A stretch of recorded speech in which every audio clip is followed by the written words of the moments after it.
सत श्री अकाल जी। पंजाब टुडे वेख रहे सारे दर्शकों का स्वागत है। मैं हाँ गुरप्रीत, हर बार की तरह पेश हाँ खास मुद्दा लैके, खास चर्चावां लैके जो आम लोगों के नाल जुड़िया होंदियां ने। असीं वो खबरां ते वो मुद्दे आप जी तक पहुँचाउने हैं। सो अज भगवंत मान जी ने पूरे एक महीने होने तो बाद, एक महीना सरकार होने तो बाद अपनी सरकार का रिपोर्ट कार्ड पेश किया है।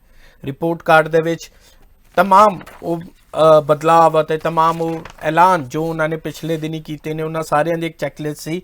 बट अज एक होर ऐलान करदियां उन्होंने पंजाबियों को एक तोहफा दिंदियां होया 300 यूनिट का ऐलान किया है। आओ सब तो पहले उन्होंने जोड़ा एक ऐलान है उसका एक वीडियो देखते हैं। मैं अपनी टैक्नीकल टीम को कहांगा कि टीम वीडियो चलाई जाए। जिमें कि एंटी करप्शन हैल्पलाइन नंबर जारी किया है, बिना रिश्वत तो लोगों के काम होने लग पे। जदों भी इलैक्शन आती है तो सारिया पार्टियां वादे करदियां ने तो बाद विच वो वादे भुल जांदियां ने। श्री अरविंद केजरीवाल जी तो मैं उन्होंने नाल हुंदा सी, असी जो वादे किए असी उन्होंने भुलदे नहीं। सानू एक एक वादा याद है तो असी वो वादे जिहड़े ने वो पूरे करांगे। अज सब तो वड्डी खुशखबरी जिहड़ी मैं पंजाबियों नूं देण लग्गिया कि 1 जुलाई 2022 तो, जी हाँ 1 जुलाई 2022 तो पंजाब दे हर परिवार नूं 300 यूनिट पर मंथ, यानी कि 300 यूनिट एक महीने की फ्री बिजली मिलूगी तो 2 महीने का 600 यूनिट हो गया। जिहड़े SC परिवार ने, BC परिवार ने, BPL परिवार ने या फ्रीडम फाइटर ने, उन्होंने पहला 200 यूनिट जिहड़ा वो फ्री मिलते सी, हुण उन्होंने भी 300 यूनिट पर मंथ बिजली मिलूगी। जे वो 2 महीनों के 600 तो उपर बिजली इस्तेमाल करते हैं, फर्ज कर लो 640 यूनिट उन्होंने 2 महीनों के बिजली इस्तेमाल होगी या 645 यूनिट इस्तेमाल होगी, तो उन्होंने सिर्फ 40 या 45 600 तो उपर जिन्ने भी ने उन्हों का ही बिल देना पऊगा। एक होर बहुत बड़ी खुशखबरी है, जिन्होंने परिवारों को 2 किलोवाट का लोड है बिजली का, उन्होंने सारे परिवारों का 31 दिसंबर 2021 तक का पुराना सारा बकाया बिल जिहड़ा है वो पंजाब सरकार माफ़ कर दी है। तो बाकी जिहड़े सरदेपुर के परिवार ने उन्होंने बेनती मैं करदा 600 यूनिट उन्होंने भी मिलूगा, पर वो जो बिजली बचा लैन तो उन्होंने भी 600 यूनिट तो उपर जे नहीं बिजली इस्तेमाल होंदी तो कोई बिल नहीं आऊगा, पर जे वो 600 यूनिट तो वध इस्तेमाल करनगे तो फिर पूरा बिल आऊगा। इस तो इलावा एक होर खुशखबरी है कि कई थावें अफवाहां फैलाईਆਂ जा रही ने, उन्होंने कोई सच नहीं। जिहड़ी किसानां नूं खेती वास्ते बिजली मिलती है सबसिडी, वो बिल्कुल उस तरह जारी रहूगी। तो जिहड़ी कमर्शियल ते उद्योगिक इंडस्ट्रीयल ते कमर्शियल जिहड़ी बिजली इस्तेमाल होंदी है उहदे रेटां 'च कोई वाधा नहीं किया जाऊगा। सो साडी जिहड़ी स्कीम है, साडा जिहड़ा मन दे विच साडे जिहड़े अगे आउण वाले भविख बारे योजनावां ने, उहदे विच इह है कि असीं 2-3 सालां दे विच पंजाब नूं हर पिंड नूं हर कस्बे नूं 24 घंटे बिजली देवांगे ते सब तो वध सस्ती बिजली, भावें वो इंडस्ट्रीयल होवे, भावें कमर्शियल होवे, भावें घरेलू होवे, ओह पूरे देश दे विच सब तो वध सस्ती बिजली जिहड़ी है वो पंजाब 'च होगी। इनू असीं जल्दी लागू कर देंगे। श्री अरविंद केजरीवाल जी की सरकार ने दिल्ली दे विच बिजली जिहड़ी है वो फ्री करके दिखाई है। इस करके असीं उन्हां कोल सलाह भी लई है और साडा पंजाब नूं रंगला पंजाब बनाउण दा इक्को ही मंत्र है कि जित्थों भी चंगी चीज़ सानू सिੱਖਣ नूं मिले असीं उत्थे अफसर भी भेजांगे, आप भी जावांगे, साडे प्रतिनिधि जाणगे, ताकि असीं पंजाब नूं दोबारा पंजाब बनाउण दे विच वो चंगीआं स्कीमां पंजाब दे विच भी लागू कर सकीए। बिजली दे फ्री होण नाल हरेक परिवार दे विच बचत होऊगी, पैसों की बचत होऊगी। वो पैसे जिहड़े ने जिहड़े बचे ने उन्हां नाल तुसीं अपने बच्चों की पढ़ाई ते खर्चा कर सकते हो, रोज़मर्रा दीआं होर जिंदगियां ते जिहड़ियां जरूरतां ने उन्हां ते खर्चा कर सकते हो, तो इहदे नाल जिंदगी सौखी होगी। तो आम आदमी पार्टी यही वादे करके आई सी। फिर एक बारी तुहाडे नाल वादा करदे हां कि आउण वाले 5 ਸਾਲਾਂ 'ਚ ਅਸੀਂ ਇੱਕ ਇੱਕ ਵਾਅਦਾ ਪੂਰਾ ਕਰਾਂਗੇ। ਅਸੀਂ ਪਹਿਲਾਂ ਵਾਲਿਆਂ ਵਾਂਗੂ ਆਪਣੀਆਂ ਘਰ ਨਹੀਂ ਭਰਦੇ, ਆਪਣੀਆਂ ਜੇਬਾਂ ਨਹੀਂ ਭਰਦੇ। ਅਸੀਂ ਪੈਸਾ ਬਚਾ ਕੇ ਲੋਕਾਂ ਦੀਆਂ ਜੇਬਾਂ 'ਚ ਪਾਉਣਾ ਹੈ, ਜੋ ਕਿ ਅਸੀਂ ਵਾਅਦਾ ਕੀਤਾ ਸੀ। ਸੋ ਮੈਂ ਇੱਕ ਵਾਰੀ ਫਿਰ ਇਹ ਦੱਸਣਾ ਚਾਹੁੰਦਾ, 1 ਜੁਲਾਈ ਤੋਂ 300 ਯੂਨਿਟ ਬਿਜਲੀ ਪਰ ਮੰਥ ਉਹ ਜਿਹੜੀ ਮੁਫਤ ਮਿਲੂਗੀ, ਅਤੇ 600 ਯੂਨਿਟ 2 ਮਹੀਨਿਆਂ ਦਾ ਹੋਊਗਾ, ਅਤੇ ਬਾਕੀ ਸਾਰੀ ਜਿਹੜੀ ਇਹਦਾ ਵਿਸਥਾਰ ਹੈ ਉਹ ਆਉਣ ਵਾਲੇ ਦਿਨਾਂ 'ਚ ਤੁਹਾਨੂੰ ਮਿਲ ਜੂਗਾ। ਅਤੇ ਅਸੀਂ ਸਾਰੇ ਮਿਲ ਕੇ ਤੁਹਾਡੇ ਸਹਿਯੋਗ ਨਾਲ ਪੰਜਾਬ ਨੂੰ ਦੁਬਾਰਾ ਰੰਗਲਾ ਪੰਜਾਬ ਬਣਾਉਣਾ। ਇਨਕਲਾਬ ਜ਼ਿੰਦਾਬਾਦ। ਸੋ ਤੁਸੀਂ ਵੇਖ ਰਹੇ ਸੀ ਕਿ ਸੀਐਮ ਭਗਵੰਤ ਮਾਨ ਨੇ ਸਾਫ਼ ਤੌਰ ਤੇ ਕਿਹਾ ਕਿ ਜਿਹੜਾ ਪਹਿਲਾ ਐਲਾਨ ਕਰਦਿਆਂ ਉਹਨਾਂ ਨੇ ਗਰੰਟੀ ਜਿਹੜੀ ਦਿੱਤੀ ਸੀ ਉਹਦੇ ਵਿੱਚ ਉਹਨਾਂ ਨੇ 300 ਯੂਨਿਟ ਦਾ ਐਲਾਨ ਕਰਦਿਆਂ ਕਿਹਾ ਕਿ ਜਿਹੜੇ SC BC BPL ਅਤੇ ਜਿਹੜੇ ਫਰੀडम ਫਾਈਟਰ ਪਰਿਵਾਰ ਸੀ ਜਿਨ੍ਹਾਂ ਨੂੰ ਅੱਗੇ 200 ਯੂਨਿਟ ਬਿਜਲੀ ਫ੍ਰੀ ਮਿਲ ਰਹੀ ਸੀ, ਉਹਨਾਂ ਨੂੰ 300 ਯੂਨਿਟ ਹੁਣ ਤੋਂ 1 ਜੁਲਾਈ 2022 ਤੋਂ ਮੁਹੱਈਆ ਕਰਵਾਈ ਜਾਏਗੀ। ਉਹਨਾਂ ਨੂੰ 300 ਯੂਨਿਟ ਤੋਂ ਉੱਪਰ ਜਿੰਨੇ ਵੀ ਯੂਨਿਟ ਬਲਦੇ ਨੇ ਪਰ ਮੰਥ ਦੇ ਹਿਸਾਬ ਨਾਲ, ਮੰਨ ਲਓ 302 ਜਾਂ 303 ਜਾਂ 310, ਅਤੇ ਜੇ 10 ਯੂਨਿਟ ਨੇ ਫਿਰ 10 ਯੂਨਿਟ ਦੇ ਹੀ ਪੈਸੇ ਦੇਣੇ ਪੈਣਗੇ। ਅਤੇ ਦੂਜੇ ਪਰਿਵਾਰਾਂ ਨੂੰ, ਆਮ ਪਰਿਵਾਰਾਂ ਨੂੰ 300 ਯੂਨਿਟ ਤੋਂ ਉੱਪਰ ਜਿੰਨੇ ਵੀ ਯੂਨਿਟ ਲੱਗਣਗੇ ਉਹ ਪੂਰੇ 300 ਯੂਨਿਟ ਦੇ ਨਾਲ ਉਹਨਾਂ ਨੂੰ ਬਿੱਲ ਪੇ ਕਰਨਾ ਪਏਗਾ। ਸੋ ਇਸ ਵਿਸ਼ੇ ਦੇ ਉੱਤੇ ਸਾਡੇ ਨਾਲ ਜੁੜ ਚੁੱਕੇ ਨੇ BJP ਤੋਂ ਲੋਕੇਸ਼ ਨਾਰੰਗ ਜੀ, ਆਮ ਆਦਮੀ ਪਾਰਟੀ ਤੋਂ ਪ੍ਰਭਜੋਤ ਕੌਰ ਜੀ, ਕਾਂਗਰਸ ਤੋਂ ਪੈਰੀਮਾਨ ਜੀ ਅਤੇ ਸ਼੍ਰੋਮਣੀ ਅਕਾਲੀ ਦਲ ਤੋਂ ਕਰਨੈਲ ਸਿੰਘ ਪੀਰ ਮੁਹੰਮਦ ਜੀ। ਸਭ ਤੋਂ ਪਹਿਲਾਂ ਪੰਜਾਬ ਟੁਡੇ ਤੇ ਆਪ ਸਭ ਦਾ ਸਵਾਗਤ ਹੈ ਜੀ। ਥੈਂਕ ਯੂ ਜੀ। ਸੋ ਰੁਕ ਕਰਦੇ ਹਾਂ ਸਭ ਤੋਂ ਪਹਿਲੇ ਆਮ ਆਦਮੀ ਪਾਰਟੀ ਵੱਲ, ਪ੍ਰਭਜੋਤ ਕੌਰ ਵੱਲ। ਮੈਮ ਕਿਵੇਂ ਦੇਖ ਰਹੇ ਹੋ ਜੀ ਇਸ ਐਲਾਨ ਨੂੰ ਜੀ? ਬਿਲਕੁਲ, ਪੰਜਾਬੀਆਂ ਦੇ ਵਿੱਚ, ਵਰਕਰਾਂ ਦੇ ਵਿੱਚ ਇਸ ਟਾਈਮ ਬਹੁਤ ਖੁਸ਼ੀ ਦਾ ਮਾਹੌਲ ਹੈ। ਜਿਹੜੀ ਅਰਵਿੰਦ ਕੇਜਰੀਵਾਲ ਜੀ ਵੱਲੋਂ ਦਿੱਤੀ ਗਈ ਸੀ ਪਹਿਲੀ ਗਰੰਟੀ ਚੰਡੀਗੜ੍ਹ ਦੇ ਵਿੱਚ ਪੰਜਾਬ ਦੇ ਲਈ, ਉਹਨੂੰ ਅੱਜ ਸਰਦਾਰ ਭਗਵੰਤ ਸਿੰਘ ਜੀ ਮਾਨ ਵੱਲੋਂ ਲਾਗੂ ਕਰ ਦਿੱਤਾ ਗਿਆ ਹੈ ਤੇ ਉਹਦਾ ਅੱਜ ਐਲਾਨ ਕਰ ਦਿੱਤਾ ਗਿਆ ਕਿ 1 ਜੁਲਾਈ ਤੋਂ ਜਿਹੜੀ ਸਕੀਮ ਹੈ ਉਹ ਲਾਗੂ ਹੋ ਰਹੀ ਹੈ। ਇਹਦੇ ਨਾਲ ਪੰਜਾਬੀਆਂ ਦੇ ਵਿੱਚ ਬੜਾ ਖੁਸ਼ੀਆਂ ਭਰਾ ਮਾਹੌਲ ਹੈ ਤੇ ਪੰਜਾਬੀਆਂ ਨੂੰ ਇੱਕ ਜੋ ਉਮੀਦ ਸੀਗੀ ਆਮ ਆਦਮੀ ਪਾਰਟੀ ਨੂੰ, ਜਿਸ ਕਰਕੇ ਉਹਨਾਂ ਨੇ ਆਮ ਆਦਮੀ ਪਾਰਟੀ ਨੂੰ ਚੁਣਿਆ ਸੀ, ਉਹ ਉਹਨਾਂ ਨੂੰ ਉਮੀਦ ਜਿਹੜੀ ਹੈ ਆਪਣੀ ਬਰਕਰਾਰ ਦਿਖਾਈ ਦੇ ਰਹੀ ਹੈ ਤੇ ਉਹਨਾਂ ਨੂੰ ਦਿਖ ਰਿਹਾ ਹੈ ਕਿ ਜੋ ਉਹਨਾਂ ਨੇ ਜਿਨ੍ਹਾਂ ਵਾਅਦਿਆਂ ਕਰਕੇ ਆਮ ਆਦਮੀ ਪਾਰਟੀ ਨੂੰ ਚੁਣਿਆ ਸੀ, ਉਹ ਵਾਅਦੇ ਕਿਤੇ ਨਾ ਕਿਤੇ ਉਹਨਾਂ ਨੂੰ ਪੂਰੇ ਹੁੰਦੇ ਦਿਖ ਰਹੇ ਨੇ ਜੀ। ਪਰ ਮੈਮ ਕਿਤੇ ਨਾ ਕਿਤੇ ਇਹ ਗੱਲ ਤਾਂ ਨਹੀਂ ਵੀ ਜਿਵੇਂ ਆਮ, ਕਿਉਂਕਿ ਵੋਟ ਤਾਂ ਤੁਹਾਨੂੰ ਹਰ ਇੱਕ ਵਰਗ ਨੇ ਪਾਈ, ਪਰ ਜਦੋਂ ਤੁਸੀਂ ਪਹਿਲਾਂ ਵਾਅਦਾ ਕੀਤਾ ਸੀਗਾ ਤਾਂ ਵਾਅਦਾ ਤਾਂ ਇਹ ਕੀਤਾ ਸੀਗਾ ਕਿ ਹਰ ਵਰਗ ਨੂੰ 300 ਯੂਨਿਟ ਦੇਵਾਂਗੇ, ਹਰ ਵਰਗ ਨੂੰ ਬਿਜਲੀ ਫ੍ਰੀ ਦੇਵਾਂਗੇ। ਇਹਦੇ ਵਿੱਚ ਤੇ ਇੱਕ ਵਰਗ ਉਹ ਵੀ ਹੈ ਜਿਨ੍ਹਾਂ ਨੂੰ ਆਲਰੇਡੀ ਬਿਜਲੀ ਫ੍ਰੀ ਮਿਲ ਰਹੀ ਸੀ, ਪਰ ਅਜਿਹਾ ਨਾਪਤੋਲ ਕਿਉਂ ਰੱਖਿਆ ਗਿਆ ਕਿ ਉਹਨਾਂ ਨੂੰ ਸਿਰਫ ਬਰਨਡ ਯੂਨਿਟ ਦੇ ਹੀ ਦੇਣੇ ਪੈਣਗੇ, ਬਾਕੀਆਂ ਨੂੰ ਸਾਰਿਆਂ ਦੇ ਦੇਣੇ ਪੈਣਗੇ? ਅਜਿਹਾ ਪੁਆਇੰਟ ਕਿਉਂ ਰੱਖਿਆ ਗਿਆ ਵਿੱਚ? ਕੈਪਿੰਗ ਕਿਉਂ ਰੱਖ ਦਿੱਤੀ ਗਈ? ਕਿਉਂਕਿ ਚੁਣਾਵ ਤੋਂ ਪਹਿਲੇ ਤਾਂ ਅਜਿਹੀ ਕੋਈ ਗੱਲ ਕੀਤੀ ਨਹੀਂ ਗਈ ਸੀ। ਨਹੀਂ, ਬਿਲਕੁਲ ਕੀਤੀ ਗਈ ਸੀ। ਜਦੋਂ ਅਰਵਿੰਦ ਕੇਜਰੀਵਾਲ ਜੀ ਚੰਡੀਗੜ੍ਹ ਦੇ ਵਿੱਚ ਆਏ ਸੀ ਤੇ ਉਹਨਾਂ ਨੇ ਪਹਿਲੀ ਗਰੰਟੀ ਦੀ ਪ੍ਰੈਸ ਕਾਨਫਰੰਸ ਕੀਤੀ ਸੀ। ਉਹਦੇ ਵਿੱਚ ਬਕਾਇਦਾ ਤੌਰ ਤੇ ਦੱਸਿਆ ਗਿਆ ਸੀ ਕਿ 300 ਯੂਨਿਟ ਤੱਕ ਮਾਫ ਹੋਣਗੇ, ਅਗਰ ਉਸ ਤੋਂ ਉੱਪਰ ਯੂਨਿਟ ਪੈਂਦੇ ਆ ਕਿਸੇ ਵੀ ਪਰਿਵਾਰ ਨੂੰ ਤਾਂ ਪੂਰਾ ਦਾ ਪੂਰਾ ਬਿੱਲ ਜਿਹੜਾ ਉਹਨਾਂ ਨੂੰ ਭਰਨਾ ਪਏਗਾ। ਇਹ ਗੱਲ ਉਦੋਂ ਵੀ ਕਲੀਅਰ ਕੀਤੀ ਗਈ ਸੀ ਤੇ ਹੁਣ ਵੀ ਕਲੀਅਰ ਕੀਤੀ ਗਈ। ਬਿਲਕੁਲ, ਪਰ ਅਦੋਂ ਅਜਿਹਾ ਨਹੀਂ ਕਿਹਾ ਗਿਆ ਵੀ ਉਸ ਵਰਗ ਨੂੰ ਜਾਂ ਕਿਸੇ ਨੂੰ ਵਈ ਛੋਟ ਦੇ ਦਿੱਤੀ ਜਾਵੇਗੀ। ਅਜਿਹਾ ਤਾਂ ਕਿਹਾ ਨਹੀਂ ਗਿਆ ਸੀ। ਜਦੋਂ ਗੱਲ ਕੀਤੀ ਗਈ ਸੀ ਉਦੋਂ ਗੱਲ ਕਾਮਨ ਕੀਤੀ ਗਈ ਸੀ ਜੀ। ਉਦੋਂ ਗੱਲ ਜੋ ਕਾਮਨ ਕੀਤੀ ਗਈ ਸੀ ਉਹ ਇਹੀ ਸੋਚ ਕੇ ਕੀਤੀ ਗਈ ਸੀ ਕਿ ਸਾਰੇ ਪੰਜਾਬੀਆਂ ਨੂੰ ਜੋ ਸੇਮ ਲੈਵਲ ਤੇ ਰੱਖਿਆ ਜਾਏਗਾ, ਚਾਹੇ ਉਹ ਕੋਈ ਅਮੀਰ ਹੈ, ਗਰੀਬ ਹੈ, ਕਿਸੇ ਵੀ ਵਰਗ ਦਾ ਹੈ, ਕਿਸੇ ਵੀ ਜਾਤੀ ਧਰਮ ਦਾ ਹੈ, ਤਾਂ ਉਹਨਾਂ ਨੂੰ ਸੇਮ ਉਸ ਤੇ ਰੱਖਿਆ ਗਿਆ। ਬਟ ਜੋ ਪਹਿਲਾਂ ਤੋਂ ਸਕੀਮ ਚੱਲੀ ਆ ਰਹੀ ਸੀ ਕੁਝ ਪਿਛੜੇ ਵਰਗਾਂ ਦੇ ਲਈ, ਜਿਵੇਂ ਕਿ SC BC ਭਾਈਚਾਰਾ ਜਾਂ BPL ਪਰਿਵਾਰ ਜਿਹੜੇ ਹੈਗੇ ਆ, ਤਾਂ ਉਹਨਾਂ ਨੂੰ ਇੱਕ ਇਸ ਚੀਜ਼ ਤੇ ਰਿਬੇਟ ਦਿੱਤੀ ਗਈ ਹੈ। ਉਹ ਮੈਂ ਸਮਝਦੀ ਹਾਂ ਕਿ ਉਹਦੇ ਵਿੱਚ ਕੋਈ ਮਾੜੀ ਗੱਲ ਨਹੀਂ ਹੈ, ਕਿਉਂਕਿ ਉਹਨਾਂ ਨੂੰ ਆਲਰੇਡੀ ਫ੍ਰੀ ਦਿੱਤੀ ਜਾ ਰਹੀ ਸੀ, ਤਾਂ ਉਹਨਾਂ ਲਈ ਯੂਨਿਟਸ ਦੀ ਬੰਦਿਸ਼ ਉਦੋਂ ਵੀ ਨਹੀਂ ਸੀ ਤੇ ਹੁਣ ਵੀ ਨਹੀਂ ਹੈ। ਨਹੀਂ, ਉਹੀ ਹੈ ਨਾ, ਇੱਕ ਪਾਸੇ ਤਾਂ ਆਮ ਆਦਮੀ ਪਾਰਟੀ ਕਹਿੰਦੀ ਸੀ ਜੀ ਰਵਾਇਤੀ ਪਾਰਟੀਆਂ ਤੋਂ ਕੁਝ ਅਲੱਗ ਕਰਾਂਗੇ। ਇਹ ਡਿਸੀਜ਼ਨ ਤੇ ਰਵਾਇਤੀ ਪਾਰਟੀਆਂ ਦਾ ਸੀਗਾ ਹੀ, ਪਰ ਉਸ ਚੀਜ਼ ਨੂੰ ਅਸੈਪਟ ਕਰਦਿਆਂ ਹੋਇਆਂ ਅਸੀਂ ਉਸ ਚੀਜ਼ ਨੂੰ ਕਿਵੇਂ ਫਿਰ ਲੈ ਰਹੇ ਹੋ ਜੀ ਇਸ ਚੀਜ਼ ਨੂੰ? ਕਿਉਂਕਿ ਜੇ ਅਸੀਂ ਕਹਿ ਰਹੇ ਹਾਂ ਵੀ ਰਵਾਇਤੀ ਪਾਰਟੀਆਂ ਲੋਕ ਪਹਿਲੇ ਚੱਲ ਰਹੀ ਸੀ ਤੇ ਉਹਦੇ ਵਿੱਚ ਚੰਗੀ ਗੱਲ ਸੀ, ਰਵਾਇਤੀ ਪਾਰਟੀਆਂ ਜਦ, ਪਰ ਉਹਦੇ ਵਿੱਚ ਆਮ ਵਰਗ ਜਿਹੜੇ ਬਾਕੀ ਵਰਗ ਸੀਗੇ ਉਹਨਾਂ ਲਈ ਅਜਿਹਾ ਪੁਆਇੰਟ ਰੱਖਣਾ ਮੈਂ ਸਮਝਦਾ ਮੁਨਾਸਿਬ ਹੈ ਕਿ ਨਹੀਂ? ਇਹ ਤੁਸੀਂ ਦੱਸ ਸਕਦੇ ਹੋ ਖੁਦ। ਦੇਖੋ ਇਹ ਜੋ ਛੋਟ ਦਿੱਤੀ ਗਈ ਹੈ ਇਹ ਇੱਕ ਆਮ ਵਰਗ ਨੂੰ, ਹਰ ਪਰਿਵਾਰ ਨੂੰ ਇੱਕ ਪਾਰਟਿਕੂਲਰ ਲਿਮਿਟ ਤੱਕ ਦੀ ਛੋਟ ਦਿੱਤੀ ਗਈ ਹੈ। ਜੀ। ਦੇਖੋ ਇਹਦੇ ਵਿੱਚ ਦੋ ਚੀਜ਼ਾਂ ਹੈ। ਇੱਕ ਤਾਂ ਤੁਸੀਂ ਕਹਿ ਰਹੇ ਹੋ ਕਿ ਆਮ ਵਰਗ ਨੂੰ ਮਤਲਬ ਰਵਾਇਤੀ ਪਾਰਟੀਆਂ ਨਾਲੋਂ ਇਹ ਕਿਵੇਂ ਅਲੱਗ ਹੈ। ਰਵਾਇਤੀ ਪਾਰਟੀਆਂ ਨਾਲੋਂ ਇਸ ਤਰੀਕੇ ਨਾਲ ਅਲੱਗ ਹੈ ਕਿ ਜੀ। ਪਹਿਲੇ ਜਿਹੜੇ ਆਮ ਵਰਗ ਸੀਗਾ, ਮੱਧਮ ਵਰਗ ਹੋ ਗਿਆ, ਜਨਰਲ ਕੈਟਾਗਰੀ ਹੋ ਗਈ, ਉਹਨਾਂ ਨੂੰ ਇਸ ਤਰੀਕੇ ਦੀ ਕੋਈ ਛੋਟ ਨਹੀਂ ਸੀ ਦਿੱਤੀ ਜਾਂਦੀ। ਤਾਂ ਹੁਣ ਜੀ। 300 ਯੂਨਿਟ ਤੱਕ ਦਾ ਇੱਕ ਲਿਮਿਟ ਜਿਹੜੀ ਹੈ ਉਹਨਾਂ ਤੱਕ ਆਮ ਆਦਮੀ ਪਾਰਟੀ ਨੇ ਉਹਨਾਂ ਨੂੰ ਉਹ ਛੋਟ ਦਿੱਤੀ ਹੈ।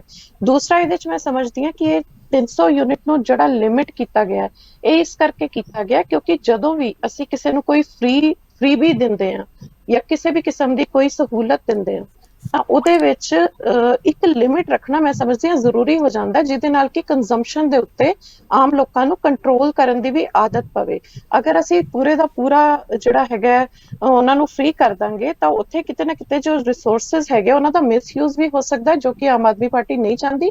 ਇਸ ਕਰਕੇ ਲਿਮਿਟ ਜਿਹੜੀ ਹੈ ਉਹ ਰੱਖੀ ਗਈ ਹੈ। ਨਹੀਂ, ਤੁਹਾਡੇ ਕਹਿਣ ਦਾ ਮਤਲਬ ਇਹ ਹੈ ਕਿ ਹਰ ਕੋਈ ਜੇ ਆਪਾਂ ਫ੍ਰੀ ਕਰਾਂਗੇ ਤੇ ਉਹਨੂੰ ਮਿਸਯੂਜ਼ ਹੋ ਜਾਏਗਾ। ਜੀ ਆਬਵੀਅਸਲੀ ਫਿਰ ਤਾਂ ਹਰ ਪਰਿਵਾਰ ਸੋਚੇਗਾ, ਜਿਹੜਾ ਸਰਦਾ ਪੁੱਜਦਾ ਪਰਿਵਾਰ ਜਿਨ੍ਹਾਂ ਦੇ ਘਰਾਂ ਦੇ ਵਿੱਚ ਕਿੰਨੇ ਏਸੀ ਚੱਲਦੇ ਆ ਜਾਂ ਕਿੰਨੇ ਪੱਖੇ ਕੂਲਰ ਹਰ ਟਾਈਮ ਚੱਲਦੇ ਆ, ਉਹ ਇਹ ਸੋਚਣਗੇ ਕਿ ਹਾਂ ਬਿੱਲ ਤਾਂ ਆਣਾ ਨਹੀਂ ਹੈ ਤੇ ਫਿਰ ਉਸ ਤਰੀਕੇ ਨਾਲ ਜਿਹੜਾ ਰਿਸੋਰਸਸ ਦਾ ਮਿਸਯੂਜ਼ ਹੋਏਗਾ। ਇਸੇ ਕਰਕੇ ਜੋ ਲਿਮਿਟ ਹੈ ਇਹ ਆਮ ਪਰਿਵਾਰਾਂ ਲਈ ਰੱਖੀ ਗਈ ਹੈ। ਜੀ ਬਿਲਕੁਲ, ਇਸ ਬਾਰੇ ਰਿਐਕਸ਼ਨ ਲੈ ਲੈਣੇ ਆ ਬੀਜੇਪੀ ਕੋਲੋਂ। ਲੋਕੇਸ਼ ਨਾਰੰਗ ਜੀ, ਕਿਵੇਂ ਦੇਖ ਰਹੇ ਹੋ ਜੀ ਇਸ ਸਾਰੇ ਮਸਲੇ ਨੂੰ? ਦੇਖੋ ਸਰ, ਇੱਕ ਚੀਜ਼ ਤਾਂ ਭਗਵੰਤ ਮਾਨ ਜੀ ਨੇ ਸਾਬਤ ਕਰ ਦਿੱਤੀ ਹੈ ਕਿ ਆਮ ਆਦਮੀ ਪਾਰਟੀ ਦੇ ਕਹਿਣ ਔਰ ਕਰਨ ਦੇ ਵਿੱਚ ਬਹੁਤ ਫਰਕ ਆ। ਔਰ ਜੋ ਭਾਰਤੀ ਜਨਤਾ ਪਾਰਟੀ ਔਰ ਬਾਕੀ ਪਾਰਟੀਆਂ ਦਾ ਸ਼ੁਰੂ ਤੋਂ ਸਟੈਂਡ ਆ ਕਿ ਇਹ ਕੁਝ ਨਵਾਂ ਕਰਨ ਨਹੀਂ ਆਏ, ਇਹ ਸਿਰਫ ਇੱਕ ਝੂਠਾ ਦਿਖਾਵਾ ਕਰਕੇ, ਝੂਠਾ ਪ੍ਰਚਾਰ ਕਰਕੇ ਸੱਤਾ ਦੇ ਵਿੱਚ ਆ ਗਏ। ਜਦੋਂ ਇਹਨਾਂ ਨੇ 10 ਗਰੰਟੀਆਂ ਦਿੱਤੀਆਂ ਸੀਗੀਆਂ, ਕਿਆ ਉਦੋਂ ਇਹਨਾਂ ਨੇ ਕਿਹਾ ਸੀਗਾ ਕਿ ਇਹ ਸ਼ਰਤਾਂ ਲਾਗੂ ਹੋਣਗੀਆਂ? ਜਾਂ ਹੁਣ ਇਹਨਾਂ ਨੇ ਜਿਹੜੇ ਫਿਊਚਰ ਦੇ ਵਿੱਚ ਬਾਕੀ ਵਾਅਦੇ ਵੀ ਪੂਰੇ ਕਰਨੇ ਨੇ, ਉਹ ਤਾਂ ਉਹ ਗੱਲ ਹੋ ਗਈ ਕਿ ਉੱਪਰ ਇਸ਼ਤਿਹਾਰ ਵਧੀਆ ਦੇ ਦਿੱਤਾ ਕਿ ਜਦੋਂ ਸਮਾਨ ਖਰੀਦਣਗੇ ਉਹ ਕਹਿੰਦੇ ਆਹ ਵਾਲੀ ਇੱਕ ਟਰਮ ਐਂਡ ਕੰਡੀਸ਼ਨ ਵਾਲੀ ਲੈਟਰ ਪੜ੍ਹ ਲਓ, ਇਹ ਜੇ ਤੁਸੀਂ ਐਪਲੀਕੇਬਲ ਹੋਗੇ ਤਾਂ ਫੈਸਿਲਿਟੀ ਮਿਲਦੀ ਆ। ਤਾਂ ਅੱਜ ਜਿਹੜਾ ਪੰਜਾਬ ਦਾ ਆਮ ਆਦਮੀ ਆ, ਦੇਖੋ ਵੋਟ ਸਾਰਿਆਂ ਨੇ ਪਾਈ ਆ, ਕਿਸੇ ਵਰਗ ਨੂੰ ਵਿਸ਼ੇਸ਼ ਰਾਇਤ ਦਿੱਤੀ, ਮੈਂ ਉਸ ਤੇ ਡਿਸਪਿਊਟ ਨਹੀਂ ਕਰਦਾ, ਪਰ ਬਾਕੀਆਂ ਦਾ ਕੀ ਕਸੂਰ ਹੈ ਕਿ ਉਹਨਾਂ ਨਾਲ ਡਿਸਕ੍ਰਿਮੀਨੇਸ਼ਨ ਕੀਤੀ ਜਾ ਰਹੀ ਆ। ਨੰਬਰ 2, ਅੱਜ ਜੇ ਆਪਾਂ 1 ਮਹੀਨੇ ਤੋਂ ਇੰਤਜ਼ਾਰ ਕਰ ਰਹੇ ਆ ਕਿ ਆਮ ਆਦਮੀ ਪਾਰਟੀ ਕੋਈ ਘੋਸ਼ਣਾ ਕਰੂਗੀ, ਜੇ ਅੱਜ ਉਹਨਾਂ ਨੇ ਘੋਸ਼ਣਾ ਕੀਤੀ ਵੀ ਆ, ਉਹ ਲਾਗੂ ਹੋਣੀ 1 ਜੁਲਾਈ ਤੋਂ। ਐਸੀ ਗਰੰਟੀ ਪੂਰੀ ਕਰਨ ਦਾ ਕੀ ਫਾਇਦਾ ਜੇ ਤੁਹਾਡੇ ਕੋਲ ਅੱਜ ਰਿਸੋਰਸਿਸ ਨਹੀਂ ਆ, ਤੁਹਾਡੇ ਕੋਲ ਅੱਜ ਬਿਜਲੀ ਨਹੀਂ ਆ, ਤੁਹਾਡੇ ਕੋਲ ਅੱਜ ਇੰਫਰਾਸਟ੍ਰਕਚਰ ਨਹੀਂ ਆ, ਤੇ ਮਾਫੀ ਦੀ ਘੋਸ਼ਣਾ ਕਰਨ ਦੀ ਜਲਦਬਾਜ਼ੀ ਕਿਉਂ? ਸਿਰਫ ਔਰ ਸਿਰਫ ਇਹ ਦੱਸਣ ਲਈ ਕਿ ਅਸੀਂ ਪਤਾ ਨਹੀਂ ਬਹੁਤ ਕੰਮ ਕਰ ਦਿੱਤਾ। ਤਾਂ ਇਹ ਨੋਟੰਕੀ ਪਾਰਟੀ ਆ, ਇਹਨੇ ਕੁਝ ਨਹੀਂ ਕਰਨਾ। ਤੁਸੀਂ ਦੇਖਣਾ 1 ਜੁਲਾਈ ਤੱਕ ਇਹਨਾਂ ਦੀ ਹੋਰ ਕਈ ਕੰਡੀਸ਼ਨਾਂ ਬਦਲ ਜਾਣੀਆਂ ਨੇ ਔਰ ਆਮ ਆਦਮੀ ਨੂੰ ਕੁਝ ਨਹੀਂ ਮਿਲਣਾ। ਇਹ ਸਿਰਫ ਇੱਕ ਦਿਖਾਵਾ ਵਾ। 4 ਦਿਨ ਦੀ ਬਿਜਲੀ ਦਾ ਕੋਇਲਾ 4 ਤੋਂ 5 ਦਿਨ ਦਾ ਸਟਾਕ ਹੈ, ਬਿਜਲੀ ਦੇ ਕੱਟ ਲੱਗਣੇ ਸ਼ੁਰੂ ਹੋ ਗਏ, ਐਗਰੀਕਲਚਰ ਨੂੰ ਮਾਰ ਪੈ ਰਹੀ ਆ। ਔਰ ਜਿਹੜੀ ਸ਼ਹਿਰੀ ਕੱਟ ਆ, ਹੁਣ ਤੁਹਾਡੀ ਡਿਬੇਟ ਤੋਂ ਆਉਣ ਤੋਂ ਪਹਿਲਾਂ ਮੈਂ ਅੱਧੇ ਘੰਟੇ ਦਾ ਕੱਟ ਫੇਸ ਕਰਕੇ ਆਇਆ, ਤੇ ਇਹ ਤੋਹਫਾ ਦੇ ਰਹੇ ਨੇ ਇਹ। ਤਾਂ ਇਹ ਸਭ ਦਿਖਾਵਾ ਹੈ। ਲੋਕ, ਪੰਜਾਬ ਦੀ ਜਨਤਾ ਇਹਨਾਂ ਦੇ ਝਾਂਸੇ 'ਚ ਆ ਗਈ ਹੈ ਔਰ ਪੰਜਾਬ ਦੀ ਜਨਤਾ ਨੂੰ ਬਹੁਤ ਬੁਰੀ ਤਰ੍ਹਾਂ ਇਹਨਾਂ ਨੂੰ ਭੁਗਤਣਾ ਪਏਗਾ ਆਉਣ ਵਾਲੇ ਜਿਹੜੇ ਬਾਕੀ 59 ਮਹੀਨੇ ਰਹਿ ਗਏ ਨੇ। ਜੀ ਪੈਰੀਮਾਨ ਜੀ, ਕਿਵੇਂ ਦੇਖ ਰਹੇ ਹੋ ਜੀ ਇਸ ਮਸਲੇ ਨੂੰ? ਜਦੋਂ ਕੇਜਰੀਵਾਲ ਸਾਹਿਬ ਇਲੈਕਸ਼ਨ ਤੋਂ ਪਹਿਲਾਂ ਪੰਜਾਬ ਆਏ ਸੀ ਤਾਂ ਉਹਨਾਂ ਦੀ ਸਭ ਤੋਂ ਪਹਿਲੀ ਗਰੰਟੀ ਇਹੀ ਸੀ ਕਿ ਆਮ ਆਦਮੀ ਪਾਰਟੀ ਅਗਰ ਸੱਤਾ ਚਾਹੁੰਦੀ ਆ ਤਾਂ 300 ਯੂਨਿਟ ਮੁਫਤ ਦਿੱਤੀ ਜਾਊਗੀ ਹਰ ਵਰਗ ਨੂੰ। ਕੋਈ ਐਸਾ ਉਹਨਾਂ ਨੇ ਸਲੈਬਸ ਨਹੀਂ ਬਣਾਈਆਂ ਸੀ, ਕੋਈ ਡਿਸਕ੍ਰਿਮੀਨੇਸ਼ਨ ਨਹੀਂ ਸੀ। ਪਰ ਜਦੋਂ ਇਹਨਾਂ ਨੇ ਕਿਹਾ ਸੀ ਆਉਂਦੇ ਹੀ ਸਾਡੀ ਜਿਹੜਾ ਹਰਾ ਪੈਨ ਆ ਉਹਦੇ ਪਹਿਲੇ ਸਾਈਨ ਨਾਲ ਪਹਿਲੇ ਹੀ ਮੰਚ ਤੋਂ ਜਿਹੜੀ ਬਿਜਲੀ ਫ੍ਰੀ ਹੋ ਜੂਗੀ, ਉਹ ਹੁਣ ਜੁਲਾਈ ਤੋਂ ਹਾਲੇ ਨੋਟੀਫਿਕੇਸ਼ਨ ਹੀ ਆ। ਹਾਲੇ ਪੰਜਾਬੀਆਂ ਨੂੰ ਇੱਕ ਝਾਸਾ ਹੀ ਆ, ਪੱਲੇ ਨਹੀਂ ਧੇਲਾ ਕਰਦੀ ਮੇਲਾ। ਇਹਨਾਂ ਕੋਲੇ ਪੱਲੇ, ਇਹਨਾਂ ਕੋਲੇ ਸੋਰਸ ਆਫ ਇਨਕਮ ਹੈ ਨਹੀਂ। ਕੋਈ ਵੀ ਪਾਲਿਸੀ ਲੈ ਲਓ ਨਾ, ਮਾਈਨਿੰਗ ਪਾਲਿਸੀ ਕੰਪਲੀਟ ਕਰ ਪਾਏ ਨੇ, ਠੀਕ ਹੈ ਜੀ, ਨਾ ਹੀ ਇਹ ਕੋਈ ਆਪਣੀ ਲਿਕੁਅਰ ਵਾਲੀ ਪਾਲਿਸੀ ਲੈ ਕੇ ਆਏ ਨੇ, ਕੋਈ ਇਹਨਾਂ ਕੋਲੇ ਬਲੂ ਪ੍ਰਿੰਟ ਨਹੀਂ, ਕੋਈ ਰੋਡ ਮੈਪ ਨਹੀਂ। ਪਰ ਅੱਜ ਜਦੋਂ ਇਹਨਾਂ ਨੇ ਮਾਨ ਸਾਹਿਬ ਨੇ ਗਰੰਟੀ ਦਿੱਤੀ ਹੈ ਤੇ ਅੱਜ ਆ ਕੇ ਕਹਿੰਦੇ ਨੇ ਕਿ 300 ਪ੍ਰਤੀ ਯੂਨਿਟ ਅਸੀਂ ਦੇਵਾਂਗੇ, 2 ਮਹੀਨੇ 600 ਹੋ ਗਏ। ਜਿਹੜੇ ਤਾਂ ਕਾਂਗਰਸ ਪਾਰਟੀ ਪਹਿਲਾਂ ਹੀ ਆ 200 ਯੂਨਿਟ ਤੱਕ ਫ੍ਰੀ ਦਿੰਦੇ ਸੀ ਅਸੀਂ SCBC ਨੂੰ, ਤੇ ਜਿਹੜੇ ਸਾਡੇ ਆਪਣਾ SCBC ਹੁਣ ਭਾਵੇਂ BPL ਦੀ ਰੇਖਾ ਦੇ ਨੀਚੇ ਆਉਂਦੇ ਉਹਨਾਂ ਨੂੰ ਦਿੰਦੇ ਸੀ। ਉਸ ਤੋਂ ਬਾਅਦ ਅਸੀਂ 31 ਜੁਲਾਈ ਤੱਕ ਅਸੀਂ 2021 ਤੱਕ ਦਾ ਵੇਵ ਆਫ ਕਰਤਾ ਸੀ। 2 ਕਿਲੋਵਾਟ ਦਾ ਸਭ ਦਾ ਬਿੱਲ ਅਸੀਂ ਵੇਵ ਆਫ ਕਰਤਾ ਸੀ। 31 ਜੁਲਾਈ ਤੱਕ ਕੀਤਾ ਸੀਗਾ ਜੀ? ਜੀ ਇਹ ਦਸੰਬਰ ਤੱਕ ਕਹਿੰਦੇ ਨੇ, ਅਸੀਂ ਜੁਲਾਈ ਤੱਕ, ਇਹਨਾਂ ਨੇ ਦਸੰਬਰ ਤੱਕ ਦਾ ਕਿਹਾ ਜੀ ਵੀ ਅਸੀਂ ਦਸੰਬਰ ਤੱਕ ਦਾ ਸਾਰਾ ਵੇਵ ਆਫ ਕਰ ਰਹੇ ਹਾਂ ਜੀ। ਜੀ ਅਸੀਂ 31 ਤੱਕ ਕਰ ਚੁੱਕੇ ਹਾਂ। 31 ਤੋਂ ਬਾਅਦ ਦੀ ਇਹ ਗੱਲ ਕਰਦੇ ਨੇ। ਉਦੋਂ ਤੋਂ ਜਦੋਂ ਨੋਟੀਫਿਕੇਸ਼ਨ ਸਾਡੀ ਆਈ ਸੀ, ਉਸ ਤੋਂ ਬਾਅਦ ਅਸੀਂ ਵੇਵ ਆਫ ਕਰਤਾ ਸੀ ਸਾਰਿਆਂ ਦਾ। ਠੀਕ ਹੈ। ਉਹ ਤੋਂ ਬਾਅਦ ਇਹ ਹੁਣ ਦਸੰਬਰ ਤੱਕ ਦੀ ਗੱਲ ਕਰਦੇ ਨੇ। ਇੱਕ ਅਗਲੀ ਗੱਲ ਹੋਰ ਹੈ ਵੀ ਜਦੋਂ ਇਹੀ ਲੋਕ ਪੰਜਾਬੀ ਦੁਬਦਾ ਸੀਗੇ, ਇਹੀ ਪਹਿਲੇ ਦਿਨ ਤੋਂ ਲੋਕਾਂ ਦੇ ਦਿਮਾਗ 'ਚ ਮਾਈਂਡ 'ਚ ਗੱਲ ਵਸੀ ਹੋਈ ਹੈ ਵੀ ਜਦੋਂ ਹੀ 301 ਯੂਨਿਟ ਹੋਏ ਦਿੱਲੀ ਵਾਂਗ ਸਾਰਾ ਬਿੱਲ ਆਣਾ, ਉਹਦੇ ਜੀ। ਤੇ ਹੋਰ ਬਹੁਤ ਸਾਰੀਆਂ ਗੱਲਾਂ ਵਿੱਚ ਨੇ। ਕੋਈ ਸਰਚਾਰਜ ਹੈ, ਕੋਈ ਟੈਕਸ ਆ, ਕੋਈ ਉਹਦੇ ਜਿਵੇਂ ਉਹਦੇ ਪ੍ਰੋਵੀਡੈਂਟ ਫੰਡ ਦਾ ਵੀ ਕੋਈ ਟੈਕਸ ਲਾ ਜੀ ਕੇ ਦਿੱਲੀ 'ਚ ਜੀ ਵੀ ਜੀ ਭੇਜਿਆ ਜਾਂਦਾ, ਦਿੱਲੀ ਦੇ ਬਿੱਲ ਦੇ ਵਿੱਚ। ਉਹ ਵੀ ਗੱਲਾਂ ਮਾਨ ਸਾਹਿਬ ਨੂੰ ਕਲੀਅਰ ਕਰਨੀਆਂ ਪੈਣੀਆਂ ਅੱਜ। ਜੀ ਸ਼੍ਰੋਮਣੀ ਅਕਾਲੀ ਦਲ ਤੋਂ ਕਰਨੈਲ ਸਿੰਘ ਪੀਰ ਮੁਹੰਮਦ ਜੀ, ਕਿਵੇਂ ਦੇਖ ਰਹੇ ਹੋ ਜੀ ਇਹ ਸਾਰੇ ਮਸਲੇ ਨੂੰ ਜੀ? ਦੇਖੋ ਮੈਂ ਕਿਉਂਕਿ ਇੰਟਰਪਟ ਹੋ ਗਿਆ ਸੀ ਸਾਰਾ ਨੈਟਵਰਕ, ਜਿਸ ਕਰਕੇ ਮੈਨੂੰ ਕੋਈ ਗੱਲ ਸਮਝ ਨਹੀਂ ਲੱਗ ਸਕੀ ਜੋ ਆਮ ਆਦਮੀ ਪਾਰਟੀ ਵੱਲੋਂ ਬੀਬਾ ਜੀ ਨੇ ਕਿਹਾ ਹੈ। ਜੀ ਬੀਬਾ, ਮੈਂ ਰਿਪੀਟ ਕਰ ਦਿੰਦਾ ਜੀ। ਬੀਬਾ ਜੀ ਨੇ ਕਿਹਾ ਕਿ ਇਹ ਬਹੁਤ ਚੰਗੀ ਗੱਲ ਹੈ, ਪਰ ਇਹ ਆ ਵੀ ਅਸੀਂ ਤਾਂ ਲਿਮਿਟ ਲਾਈ ਹੈ ਵੀ ਕੋਈ ਮਿਸਯੂਜ਼ ਨਾ ਕਰ ਸਕੇ। ਦੇਖੋ ਗੱਲ ਇਹ ਆ ਕਿ ਇਹ ਗੱਲ ਪਹਿਲਾਂ ਕਲੀਅਰ ਕਰਨੀ ਚਾਹੀਦੀ ਸੀ। ਜਦੋਂ ਗਰੰਟੀਆਂ ਦਿੱਤੀਆਂ ਸੀ ਉਦੋਂ ਸਿਰਫ ਤੇ ਸਿਰਫ ਇੱਕੋ ਹੋਰਡਿੰਗ ਲਾਏ ਸੀ ਕਿ ਇੱਕ ਮੌਕਾ ਕੇਜਰੀਵਾਲ ਨੂੰ, ਫਿਰ ਬਾਅਦ ਵਿੱਚ ਜਦੋਂ ਭਗਵੰਤ ਮਾਨ ਹੋਰਾਂ ਦਾ ਚਿਹਰਾ ਦੇ ਦਿੱਤਾ ਗਿਆ, ਫਿਰ ਕਹਿ ਦਿੱਤਾ ਗਿਆ ਇੱਕ ਮੌਕਾ ਕੇਜਰੀਵਾਲ ਤੇ ਭਗਵੰਤ ਮਾਨ ਨੂੰ, ਜੀ ਔਰ ਉਹਦੇ ਥੱਲੇ ਗਰੰਟੀਆਂ ਦਿੱਤੀਆਂ ਗਈਆਂ ਸੀ। ਉਹਨਾਂ ਗਰੰਟੀਆਂ ਦੇ ਵਿੱਚ ਇਹ ਸਾਰੀ ਕਲੈਰੀਫਿਕੇਸ਼ਨ ਜਿਹੜੀ ਹੁਣ ਦਿੱਤੀ ਜਾ ਰਹੀ ਹੈ ਉਦੋਂ ਨਹੀਂ ਸੀ ਦਿੱਤੀ ਗਈ। ਜੀ। ਨਾ ਹੀ ਉਦੋਂ ਇਹ ਕਿਹਾ ਗਿਆ ਸੀ ਕਿ ਅਸੀਂ ਜੁਲਾਈ ਦੇ ਵਿੱਚ ਇਹ ਸਾਰਾ ਕੁਝ ਕਰਾਂਗੇ। ਅਜੇ ਤੁਸੀਂ ਦੇਖੋ ਇਹਨਾਂ ਨੇ ਗੱਲ ਕਹੀ ਸੀ ਕਿ 1000 ਰੁਪਇਆ ਜਿਹੜੀਆਂ ਔਰਤਾਂ ਨੇ ਜਿਨ੍ਹਾਂ ਦੀ ਅੱਧੀ ਆਬਾਦੀ ਹੈ ਵੋਟਰਾਂ ਦੇ ਰੂਪ ਦੇ ਵਿੱਚ, ਉਹਨਾਂ ਨੂੰ ਸਰਕਾਰ ਬਣਦੇ ਸਾਰ ਹੀ ਉਹਨਾਂ ਦੇ ਖਾਤਿਆਂ ਦੇ ਵਿੱਚ 1000 ਰੁਪਇਆ ਆਉਣਾ ਸ਼ੁਰੂ ਹੋ ਜਾਏਗਾ। ਜਦੋਂ ਇਹਨਾਂ ਦੇ ਵਿਧਾਇਕਾਂ ਦੇ ਜਿਹੜੀ ਹੁਣ 1 ਅਪ੍ਰੈਲ ਤੋਂ ਇਹਨਾਂ ਨੇ ਜਦੋਂ ਓਥ ਸੈਰਮਨੀ ਹੋ ਗਈ, ਸਰਕਾਰ ਬਣ ਗਈ, ਜਾਂ ਤਾਂ ਇਹ ਜੁਲਾਈ ਤੱਕ ਇਹਨਾਂ ਦਾ ਕੋਈ ਵਿਧਾਇਕ ਇਹ ਤਨਖਾਹ ਨਾ ਲਵੇ, ਨਾ ਜਿਹੜੇ ਇਹਨਾਂ ਦੇ TAD ਉਹ ਵੀ ਨਾ ਲੈਣ, ਫਿਰ ਤਾਂ ਮੰਨਿਆ ਜਾ ਸਕਦਾ ਹੈ ਕਿ ਜੋ ਵਾਅਦੇ ਕੀਤੇ ਸੀ ਇਹ ਰਵਾਇਤੀ ਪਾਰਟੀਆਂ ਨਾਲੋਂ ਬਿਲਕੁਲ ਅਲੱਗ ਨੇ। ਇਹਨਾਂ ਨੇ ਕਿਹਾ ਕਿ ਸਾਡੀ ਸੋਚ ਅਲੱਗ ਹੈ, ਸਾਡਾ ਕੰਮ ਕਰਨ ਦਾ ਢੰਗ ਤਰੀਕਾ ਅਲੱਗ ਹੈ, ਔਰ ਸਾਡੇ ਵਾਅਦੇ ਜਿਹੜੇ ਉਹ ਵਾਅਦਾ ਖਿਲਾਫੀ 'ਚ ਨਹੀਂ ਹੋਣਗੇ। ਤੇ ਮੈਂ ਇਹ ਗੱਲ ਕਹਿਣੀ ਚਾਹੁੰਦਾ ਕਿ ਮੰਨ ਲਓ ਕਿ ਇਹਨਾਂ ਕੋਲ ਨਹੀਂ ਸਿਸਟਮ ਅਜੇ ਸੂਤ ਆ ਰਿਹਾ, ਇਹ ਘੱਟੋ ਘੱਟ ਕਹਿ ਦੇਣ ਕਿ 6 ਮਹੀਨੇ VIP ਕਲਚਰ ਤੋਂ ਅਸੀਂ ਬਿਲਕੁਲ ਦੂਰ ਰਵਾਂਗੇ। ਅਸੀਂ ਇਸ ਤਰ੍ਹਾਂ ਦੀ ਕੁਝ ਵੀ ਨਹੀਂ ਕਰਾਂਗੇ ਜਿਸ ਦੇ ਨਾਲ ਕਿ ਰਵਾਇਤੀ ਪਾਰਟੀਆਂ ਵਰਗਾ ਸਾਡੇ ਉੱਤੇ ਆਵੇ। ਤੁਸੀਂ ਦੇਖੋ ਜਿਸ ਦਿਨ ਓਥ ਸੈਰਮਨੀ ਹੋਣੀ ਸੀ ਸ਼ਹੀਦ ਭਗਤ ਸਿੰਘ ਨਗਰ, ਉੱਥੇ ਤੁਸੀਂ ਦੇਖੋ ਪੂਰੇ ਪੰਜਾਬ ਤੋਂ ਜਿਸ ਤਰੀਕੇ ਨਾਲ ਬੱਸਾਂ, ਜਿਸ ਤਰੀਕੇ ਨਾਲ ਖਰਚੇ ਕੀਤੇ ਗਏ, ਉਸ ਤੋਂ ਬਾਅਦ ਰਾਜ ਭਵਨ ਦੇ ਵਿੱਚ ਉੱਥੇ ਕੀ ਹੋਇਆ, ਔਰ ਉਸ ਤੋਂ ਅੱਗੇ ਹੁਣ ਉਸ ਗੱਲ ਤੇ ਤਾਂ ਚੁੱਪ ਹੀ ਕਰ ਗਏ ਨੇ। ਅੱਧੀ ਆਬਾਦੀ ਵਾਲੇ ਬੀਬੀਆਂ ਦਾ ਵੇਟ ਕਰ ਰਹੀਆਂ ਨੇ, ਰੋਜ਼ ਦੇਖਦੀਆਂ ਆਪਦੇ ਅਕਾਊਂਟ ਦੇ ਵਿੱਚ ਕਿ ਸਾਡੇ ਅਕਾਊਂਟ 'ਚ ਕਦੋਂ 1000 ਰੁਪਇਆ ਆਵੇਗਾ, ਕਦੋਂ ਅਸੀਂ ਉਹ ਸਾਰੀਆਂ ਸਹੂਲਤਾਂ ਦਾ ਆਨੰਦ ਮਾਣਾਂਗੇ। ਹੁਣ ਇਹਨਾਂ ਨੇ ਜੁਲਾਈ ਦੇ ਵਿੱਚ 3 ਮਹੀਨੇ ਕਿੰਨਾਂ ਕੋਲੋਂ ਪੁੱਛ ਕੇ, ਉਹਨਾਂ ਵੋਟਰਾਂ ਕੋਲੋਂ ਪੁੱਛਿਆ ਇਹਨਾਂ ਨੇ? ਕੋਈ ਮਿਸ ਕਾਲ ਕੀਤੀ ਇਹਨਾਂ ਨੇ ਜਿਸ ਦੇ ਵਿੱਚ ਇਹ ਕਿਹਾ ਹੋਵੇ ਕਿ ਲੈ ਵੀ ਅਸੀਂ 3 ਮਹੀਨੇ ਬਾਅਦ ਅਸੀਂ ਇਹ ਕੰਮ ਕਰਾਂਗੇ? ਸੋ ਇਸ ਤੋਂ ਬਾਅਦ ਤੁਸੀਂ ਦੇਖੋ ਕਾਂਗਰਸ ਨੇ ਵੀ ਇਹ ਕੰਮ ਕੀਤਾ। ਉਹਨਾਂ ਕਿਹਾ ਜੀ ਅਸੀਂ 8 ਸਿਲੰਡਰ ਦੇਵਾਂਗੇ, ਅਸੀਂ ਆਹ ਕਰਾਂਗੇ। ਨਵਜੋਤ ਸਿੰਘ ਸਿੱਧੂ ਹੋਰੀ ਕਹਿੰਦੇ ਰਹੇ ਕਿ ਇਹ ਤਾਂ ਹੋ ਹੀ ਨਹੀਂ ਸਕਦਾ, ਲੇਕਿਨ ਬਾਅਦ ਦੇ ਵਿੱਚ ਉਸ ਤੋਂ ਵੱਡੇ ਐਲਾਨ ਕਰ ਦਿੱਤੇ ਗਏ। ਮੈਂ ਇਹ ਗੱਲ ਕਹਿਣੀ ਚਾਹਣਾ ਸਾਨੂੰ ਨਕਾਰ ਦਿੱਤਾ ਗਿਆ, ਕਾਂਗਰਸ ਨੂੰ ਨਕਾਰ ਦਿੱਤਾ ਗਿਆ, BJP ਨੂੰ ਨਕਾਰ ਦਿੱਤਾ ਗਿਆ।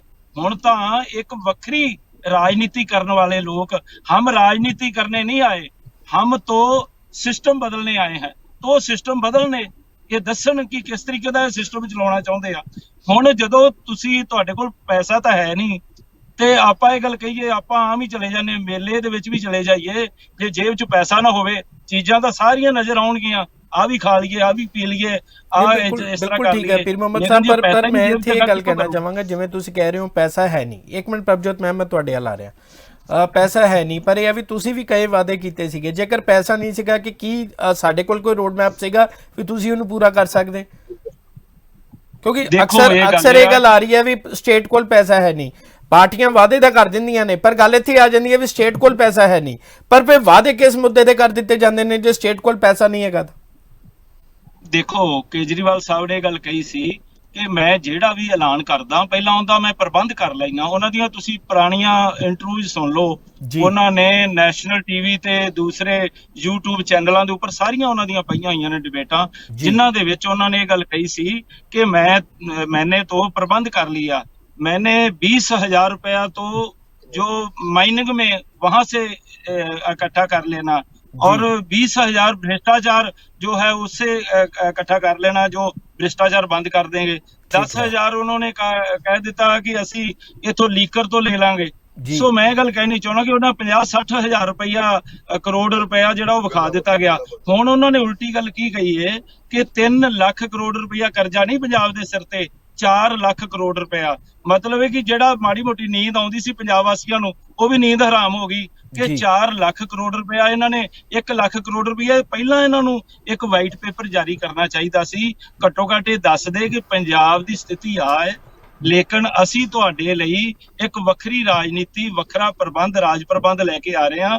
ਉਸ ਪ੍ਰਬੰਧ ਦੇ ਵਿੱਚ ਆਹ ਕੰਮ ਅਸੀਂ ਇਸ ਤਰੀਕੇ ਨਾਲ ਕਰਾਂਗੇ। ਸਬਰ ਰੱਖਣਾ ਪਵੇਗਾ, ਪਰ ਬਦਲਾਅ ਦੀ ਰਾਜਨੀਤੀ ਦੇ ਵਿੱਚ ਤੁਸੀਂ ਸਾਡਾ ਸਾਥ ਦਿਓ। ਫਿਰ ਤਾਂ ਅਸੀਂ ਮੰਨਦੇ ਕਿ ਅਸੀਂ ਲੋਕ ਤਾਂ ਬਿਲਕੁਲ ਗਲਤ ਸੀ, ਇਹਨਾਂ ਨੇ ਇੱਕ ਵੱਖਰੀ ਰਾਜਨੀਤੀ ਸ਼ੁਰੂ ਕੀਤੀ, ਉਸ ਰਾਜਨੀਤੀ ਦੇ ਵਿੱਚ ਇਹ ਸਾਰਾ ਕੁਝ ਕਰਨ ਜਾ ਰਹੇ ਆ। ਹੁਣ ਦੇਖੋ, ਮੈਂ ਆ ਜਿਹੜੇ ਸਕੂਲਾਂ ਦਾ ਇਹਨਾਂ ਨੇ ਕਿਹਾ ਕਿ ਅਸੀਂ ਦਾਖਲਾ ਫੀਸਾਂ ਜਿਹੜੀਆਂ ਵਧਾਈਆਂ ਨਾ ਜਾਣ, ਤੇ ਆ ਡੇਰਾ ਬੱਸੀ ਇਲਾਕੇ ਦੇ ਵਿੱਚ ਹੁਣ ਇਹਨਾਂ ਨੇ ਆਪ ਹੀ ਇਨਕੁਆਇਰੀ ਮਾਰ ਕਰ ਦਿੱਤੀ ਕਿ ਉੱਥੇ ਸਕੂਲਾਂ ਨੇ, ਉਹਨਾਂ ਦੇ ਪ੍ਰਬੰਧਕਾਂ ਨੇ ਇਹਨਾਂ ਦੀ ਗੱਲ ਹੀ ਨਹੀਂ ਮੰਨੀ। ਉਹਨਾਂ ਨੇ ਕਿਹਾ ਕਿ ਨਹੀਂ, ਡਾਕਟਰ ਜਿਹੜੇ ਅਸਤੀਫੇ ਦੇ ਰਹੇ ਨੇ ਉਹ ਕਹਿ ਰਹੇ ਜੀ ਸਾਡੇ ਉੱਤੇ ਇਸ ਤਰ੍ਹਾਂ ਦਾ ਪ੍ਰਭਾਵ ਪਾਇਆ ਜਾ ਰਿਹਾ ਹੈ ਕਿ ਅਸੀਂ ਇਹੋ ਜਿਹੇ ਮਾਹੌਲ ਦੇ ਵਿੱਚ ਅਸੀਂ ਆਪਣੀ ਜੌਬ ਨਹੀਂ ਕਰ ਸਕਦੇ। ਮੈਂ ਗੱਲ ਕਹਿਣੀ ਚਾਹੁੰਦਾ ਕਿ ਸਿਸਟਮ ਤਾਣਾ ਬਾਣਾ ਬਹੁਤ ਉਲਝਿਆ ਹੋਇਆ ਹੈ, ਇਹਨੂੰ ਠੀਕ ਕਰਨ ਦੀ ਲੋੜ ਹੈ। ਅਸੀਂ ਵੀ ਆਪਣੇ ਪੱਧਰ ਤੇ ਕੋਸ਼ਿਸ਼ਾਂ ਕਰ ਰਹੇ ਹਾਂ, ਅਸੀਂ ਕੋਈ ਕ੍ਰਿਟਿਸਾਈਜ਼ ਨਹੀਂ ਕਰਦੇ, ਅਸੀਂ ਸਹਿਯੋਗ ਦੇਣਾ ਚਾਹੁੰਦੇ ਹਾਂ। ਪੰਜਾਬ ਦੇ ਵਿੱਚ ਹੁਣ ਜਿਵੇਂ ਸਰਕਾਰ ਨੇ ਕਹਿ ਦਿੱਤਾ ਕਿ ਇੱਥੇ ਤਾਂ ਗੋਰੇ ਆਣ ਕੇ ਨੌਕਰੀ ਕਰਨਗੇ, ਤੇ ਲੋਕਾਂ ਨੇ ਮਖੌਲ ਉਡਾਉਣਾ ਸ਼ੁਰੂ ਕਰ ਦਿੱਤਾ ਜੀ। ਇਹ ਕੋਈ ਹੁਣ ਆਈਲੈਟਸ ਦੇ ਬਰਾਬਰ ਕੋਈ ਇੱਥੇ ਪੰਜਾਬੀ ਦਾ ਕੋਈ ਕੋਰਸ ਉਹਨਾਂ ਵਾਸਤੇ ਸ਼ੁਰੂ ਕੀਤਾ ਜਾਵੇਗਾ ਕਿ ਉਹ ਇੱਥੇ ਆਣ ਕੇ ਪੰਜਾਬੀ ਸਿੱਖਣਗੇ ਔਰ ਉਸ ਤੋਂ ਬਾਅਦ ਉਹ ਇੱਥੇ ਜੌਬਾਂ ਲੈਣਗੇ।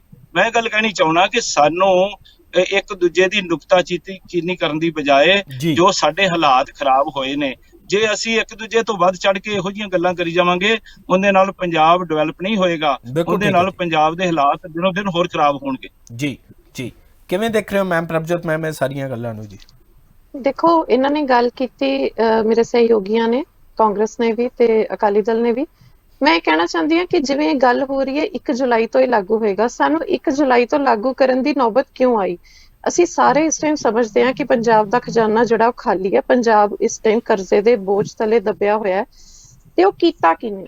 ਪੰਜਾਬ ਦਾ ਇਹ ਹਾਲ ਜੋ ਇਸ ਟਾਈਮ ਹੋ ਰਿਹਾ ਹੈ, ਪਰ ਇਹ ਵੀ ਇੰਨਾ ਕਰਜ਼ਾ 3 ਮਹੀਨਿਆਂ 'ਚ ਤਾਂ ਭਰ ਨਹੀਂ ਹੋ ਜਾਣਾ, ਪੂਰਾ ਹੋ ਜਾਊਗਾ ਜੀ, ਬਿਲਕੁਲ ਨਹੀਂ ਹੋ ਜਾਣਾ। ਪਰ ਜੋ ਵੀ ਕੰਟਰੋਲ ਕਰਨ ਦੀਆਂ ਗੱਲਾਂ ਪਹਿਲੇ ਹੋਈਆਂ ਸੀ, ਜਿੱਥੋਂ ਵੀ ਜਿਹੜੇ ਮਾਫੀਆ ਤੋਂ ਲੀਕੇਜ ਸੀਗੀ, ਉੱਥੋਂ ਦੀ ਗੱਲ ਹੋਈ ਸੀ ਕਿ ਇੱਥੋਂ ਇੰਨਾ ਪੈਸਾ ਬਚਾਇਆ ਜਾ ਸਕਦਾ, ਇੱਥੋਂ ਇੰਨਾ ਪੈਸਾ, ਤਾਂ ਉਹਨਾਂ ਨੂੰ ਕਰਕੇ ਹੀ ਸਾਰਾ ਕੁਝ ਜਿਹੜਾ ਹੈਗਾ ਉਹਦਾ ਰੋਡ ਮੈਪ, ਜੋ ਤੁਸੀਂ ਗੱਲ ਕੀਤੀ ਸੀ, ਉਹ ਰੋਡ ਮੈਪ ਤਿਆਰ ਕਰਕੇ ਹੀ ਇਹ ਟਾਈਮ ਜਿਹੜਾ ਲਿਆ ਗਿਆ, ਤੇ ਇਸੇ ਕਰਕੇ ਲਿਆ ਗਿਆ ਤਾਂ ਕਿ ਸਾਡੇ ਉੱਤੇ, ਅਸੀਂ ਕੋਈ ਲਾਰਿਆਂ ਦੀ ਰਾਜਨੀਤੀ ਤਾਂ ਕਰਨ ਆਏ ਨਹੀਂ ਆ, ਤਾਂ ਅਸੀਂ ਉਹਨਾਂ ਕੀ ਉਹ ਕਰਾਂਗੇ ਕਿ ਜਦੋਂ ਤੱਕ ਅਸੀਂ ਕਰ ਪਾਈਏ ਉਸ ਚੀਜ਼ ਨੂੰ ਕੰਪਲੀਟ ਕਰ ਪਾਈਏ, ਉਦੋਂ ਤੱਕ ਦਾ ਹੀ ਅਸੀਂ ਟਾਈਮ ਮੰਗਿਆ ਹੈ ਲੋਕਾਂ ਤੋਂ, ਤੇ ਉਹ ਲੋਕ ਸਾਨੂੰ ਦੇਣਗੇ ਵੀ, ਕਿਉਂਕਿ ਇੰਨੇ ਕਾਲੇ ਲੋਕ ਨਹੀਂ ਹੈ। ਜੇ ਇੰਨੇ ਸਾਲ ਉਹਨਾਂ ਨੇ ਬਰਦਾਸ਼ਤ ਕੀਤਾ ਹੈ ਤਾਂ ਆਈ ਥਿੰਕ 2 ਮਹੀਨੇ ਹੋਰ ਬਰਦਾਸ਼ਤ ਕਰ ਸਕਦੇ ਨੇ।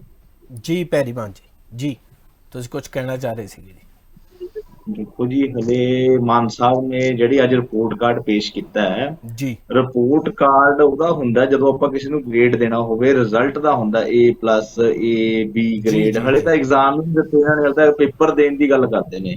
ਹਲੇ ਤਾਂ ਜੁਲਾਈ ਦੇ ਵਿੱਚ ਕਹਿੰਦੇ ਨੇ ਅਸੀਂ ਨੋਟੀਫਿਕੇਸ਼ਨ ਕਰਾਂਗੇ, ਹਲੇ ਤਾਂ ਐਲਾਨ ਹੀ ਹੋ ਰਹੇ ਨੇ। ਭਾਵੇਂ ਤੁਸੀਂ ਬਿਜਲੀ ਦਾ ਲਾ ਲਓ, ਐਂਟੀ ਕਰਪਸ਼ਨ ਗੈਂਗ ਜਿਹੜੀ ਫੋਰਸ ਆਪਾਂ ਨੇ ਬਣਾਈ ਹੈ ਇਹਨਾਂ ਨੇ, ਉਹਦੇ ਚ ਵੀ ਦੇਖ ਲਓ ਤੁਸੀਂ, ਉਹ ਲਾ ਲਓ।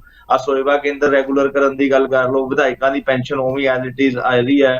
ਫੂਡ ਜਿਹੜਾ ਡੋਰ ਸਟੈਪ ਡਿਲੀਵਰੀ ਸਟਾਰਟ ਹੋਣੀ ਸੀ ਉਹ ਨਹੀਂ ਕੁਝ ਹੋ ਰਹੀ, ਠੀਕ ਹੈ ਜੀ। ਜਿਹੜਾ ਆਪਣਾ ਕਰਪਸ਼ਨ ਵਾਲਾ ਸੀਗਾ ਉਹਦੇ ਵਿੱਚ 2.5 ਲੱਖ ਕੇਸ ਦਰਜ ਹੋਣੇ, 2 ਦੀ ਉਹ ਪੈਰਵਾਈ ਹੋਈ ਹੈ, ਉਹ ਵੀ ਗੱਲ ਔਖੀ ਦੀ ਔਖੀ ਪਈ ਹੈ। ਆ ਰਹੀ ਗੱਲ ਬਿਜਲੀ ਦੀ, ਬਿਜਲੀ ਦਾ ਇਹਨਾਂ ਨੇ ਜਿਹੜਾ ਹੁਣ 3 ਮਹੀਨੇ ਕੱਢਤੇ, 3 ਮਹੀਨੇ ਕੱਢਣ ਤੋਂ ਬਾਅਦ ਇੱਕ ਗੱਲ ਹੋਰ ਉੱਥੇ ਮਾਨ ਸਾਹਿਬ ਨੇ ਕਲੀਅਰ ਨਹੀਂ ਕਰੀ, ਪਹਿਲਾਂ ਹੀ ਆਉਂਦੇ ਸਾਰ ਬਿਜਲੀ ਵਧਾਈ ਗਈ ਹੈ 3 ਰੁਪਏ, ਜੋ ਸਰਕਾਰ ਨੇ 3 ਰੁਪਏ ਦੇ ਰੇਟ ਬਿਜਲੀ ਦੇ ਘਟਾਏ ਸੀ, 3 ਰੁਪਏ ਪਹਿਲਾਂ ਵਧਾ ਚੁੱਕੇ ਨੇ। ਜਦੋਂ ਹੀ ਹੁਣ ਦੇਖੋ 40% ਆਬਾਦੀ ਐਸਸੀ ਦੀ ਹੈ, ਜਿਹੜੇ ਕਹਿੰਦੇ ਨੇ ਐਸਸੀ ਬੀਸੀ ਮਿਲਾ ਕੇ 40% ਲੋਕ ਆਪਣੇ ਜਿਹੜੇ ਸਰਵਿਸ ਦੇ ਅੰਡਰ ਆਉਂਦੇ ਨੇ, ਜਿਹੜੇ 65% ਲੋਕ ਨੇ, 65% ਲੋਕ ਜਨਰਲ ਕੈਟਾਗਰੀ ਚ ਆਉਂਦੇ ਨੇ, ਠੀਕ ਹੈ ਜੀ। ਉਹਨਾਂ ਦਾ ਜਦੋਂ ਇਹ ਕਹਿੰਦੇ 200 600 ਮੰਨ ਲਓ ਦੋ ਵੀ ਆ ਗਏ, ਨਾਲ ਦੀ ਨਾਲ 602 ਦਾ ਬਿੱਲ ਪੈਣਾ, ਉਹਨੂੰ ਸਾਰਾ ਬਿੱਲ ਦੇਣਾ ਪੈਣਾ ਸਾਰਾ। ਉਹਨਾਂ ਨੇ ਮਾਨ ਸਾਹਿਬ ਨੇ ਕਿਹਾ ਵੀ ਬਾਕੀਆਂ ਨੂੰ 45, ਤਾਂ ਇਹ ਗੱਲ ਨਹੀਂ ਸਮਝ ਆਈ ਮੈਨੂੰ, ਅੱਜ ਇਹ ਗੱਲ ਬਾਹਰ ਨਿਕਲ ਕੇ ਆਈ ਹੈ ਕਿ ਜਿਹੜੇ ਆਹ ਲੋਕ ਨੇ ਆਪਣਾ ਐਸਸੀ ਬੀਸੀ ਦੇ ਅੰਡਰ ਆਉਂਦੇ ਨੇ, ਇਹਨਾਂ ਨੇ ਡਿਸਕ੍ਰਿਮੀਨੇਸ਼ਨ ਕਿਉਂ ਕਰਿਆ? ਪਹਿਲਾਂ ਗਰੰਟੀ ਆਪਾਂ ਨੇ ਸਭ ਨੂੰ ਬਰਾਬਰ ਦਿੱਤੀ ਸੀ, ਜੀ ਗਰੰਟੀ ਆ ਕੇ ਜੀ ਕਿਹਾ ਸੀ ਵੀ ਸਾਰੇ ਵਰਗਾਂ ਲਈ ਅਸੀਂ ਇਕੁਅਲ ਕਰਾਂਗੇ। ਹੁਣ ਜੀ ਇਹਨਾਂ ਨੇ ਆ ਕੇ ਇਹ ਨਵਾਂ ਚਲਾਤਾ, ਇਹ ਸਾਰੇ ਐਲਾਨ ਹੀ ਹੋ ਰਹੇ ਨੇ, ਇਹਨਾਂ ਕੋਲੇ ਕੋਈ ਰੋਡ ਮੈਪ ਨਹੀਂ ਹੈ, ਕੋਈ ਬਲੂ ਪ੍ਰਿੰਟ ਇਹਨਾਂ ਨੇ ਦਿੱਤਾ ਨਹੀਂ। ਜਿੰਨੀਆਂ ਪਾਲਿਸੀਜ਼ ਲਈ ਲੈ ਕੇ ਆਏ ਸੀ, ਹੁਣ ਮੈਮ ਕਹਿੰਦੇ ਨੇ 3 ਮਹੀਨੇ ਅਸੀਂ ਲਿੱਤੇ ਨੇ, 3 ਮਹੀਨੇ ਚ ਸਭ ਨੂੰ ਪਤਾ ਚਲੋ ਪੰਜਾਬ ਤੇ ਕਰਜ਼ਾ ਚੜਿਆ, ਇੱਕ ਦਿਨ ਚ ਤਾਂ ਚੜਿਆ ਨਹੀਂ। ਜੀ 10 ਸਾਲ ਅਕਾਲੀ ਦਲ ਨੇ ਵੀ ਰਾਜ ਕੀਤਾ, 5 ਸਾਲ ਅਸੀਂ ਵੀ ਕਰਿਆ, ਹੁਣ ਇਹਨਾਂ ਦੀ ਵਾਰੀ ਆਈ ਹੈ, ਪਿੱਛੋਂ ਆਇਆ। ਠੀਕ ਹੈ ਜੀ, ਪੰਜਾਬ ਦੇ ਵਿੱਚ ਸੋਰਸ ਆਫ ਇਨਕਮ ਦੀ ਕਮੀ ਆ, ਇਹਨਾਂ ਨੂੰ ਕੋਈ ਰੋਡ ਮੈਪ ਬਣਾਉਣੇ ਪੈਣਗੇ, ਇਨਕਮ ਕਿੱਥੋਂ ਪੈਦਾ ਕਰਨੀ ਆ, ਰੁਜ਼ਗਾਰ ਕਿਵੇਂ ਦੇਣਾ, ਮਹਿੰਗਾਈ ਤੇ ਕੰਟਰੋਲ ਕਿਵੇਂ ਕਰਨਾ ਹੈ। ਜਦੋਂ ਸਾਡੀ ਸਰਕਾਰ ਸੀ, ਅਸੀਂ ਮਹਿੰਗਾਈ ਨੂੰ ਦੇਖਦੇ ਹੋਏ 10 ਰੁਪਏ ਪੈਟਰੋਲ, 5 ਰੁਪਏ ਡੀਜ਼ਲ ਵੀ ਘਟਾਇਆ ਸੀ। ਹੁਣ ਇਹ ਜੀ ਸਰਕਾਰ ਨੂੰ ਵੀ ਚਾਹੀਦਾ ਲੋਕਾਂ ਨੂੰ ਤਾਂ ਕੋਈ ਰਾਹਤ ਦੇਣ ਨਾ।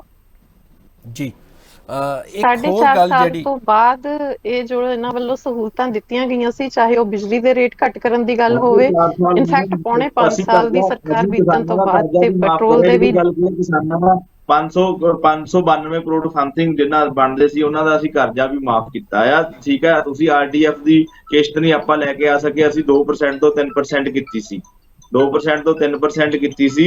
ਉਸ ਤੋਂ ਬਾਅਦ ਆਰਡੀਐਫ ਦੀ ਜਿਹੜਾ ਅਸੀਂ ਪਿੰਡਾਂ ਦੇ ਵਿੱਚ ਫੰਡ ਚੱਲਦੇ ਸੀ, ਅੱਜ ਪਿੰਡਾਂ ਦੇ ਕੰਮ ਰੁਕੇ ਪਏ ਨੇ। ਤੁਸੀਂ ਪਿੰਡਾਂ 'ਚ ਜਾ ਕੇ ਤਾਂ ਦੇਖੋ, ਆਪਣੇ ਗਗਨ ਅਨਮੋਲ ਮਾਨ ਜੀ ਕਹਿੰਦੇ ਸੀ ਸਾਨੂੰ ਦਿਓ ਜੀ ਬਹੁਮਤ, ਅੱਜ ਅਸੀਂ ਦੀਆਂ 23 ਫਸਲਾਂ ਦੇ ਐਮਐਸਪੀ ਦੇ ਕੇ ਚੱਕ ਲਾਂਗੇ। ਜੀ ਅੱਜ ਜੀ ਗਗਨ ਅਨਮੋਲ ਮਾਨ ਜੀ ਕਿੱਥੇ ਨੇ? ਪਹਿਲੇ ਦਿਨ ਕਹਿੰਦੇ ਸੀ ਬਰਗਾੜੀ ਦੇ ਵਿੱਚ ਅਸੀਂ ਆਵਾਂਗੇ, ਆਂਦੇ ਹੀ ਬਰਗਾੜੀ ਦਾ ਜਿਹੜਾ ਮਸਲਾ ਬੇਅਦਬੀ ਦਾ ਹੱਲ ਹੋ ਜਾਊਗਾ। ਅੱਜ ਕੁੰਵਰ ਵਿਜੇ ਪ੍ਰਤਾਪ ਸਿੰਘ ਜੀ ਨਹੀਂ ਦਿਖਦੇ, ਨਾ ਟੀਵੀ ਤੇ ਆਉਂਦੇ ਨੇ, ਨਾ ਤਾਂ ਨਜ਼ਰ ਹੀ ਨਹੀਂ ਆ ਰਹੇ। ਪਤਾ ਨਹੀਂ ਹਾਲਾਂਕਿ ਕਿੱਥੇ ਕੁੰਵਰ ਵਿਜੇ underground ਹੋ ਗਏ ਪ੍ਰਤਾਪ ਜੀ। ਇਸ ਦੇ ਉੱਤੇ ਪ੍ਰਤੀਕਰਮ ਦੇ ਰਹੇ ਨੇ ਵੀ ਜਿਹੜੇ ਅਫਸਰ ਨੇ ਉਹ ਗਲਤ ਲਗਾਏ ਗਏ ਨੇ, ਸਰਕਾਰ ਦੇ ਉਹ ਵੀ ਖਿਲਾਫ ਹੀ ਕਹਿ ਰਹੇ ਉਹਨਾਂ ਨੇ ਨੇ। ਮੋਰਚਾ ਖੋਲਿਆ। ਕਿਵੇਂ ਦੇਖ ਰਹੇ ਹੋ ਮੈਮ ਇਸ ਗੱਲ ਨੂੰ?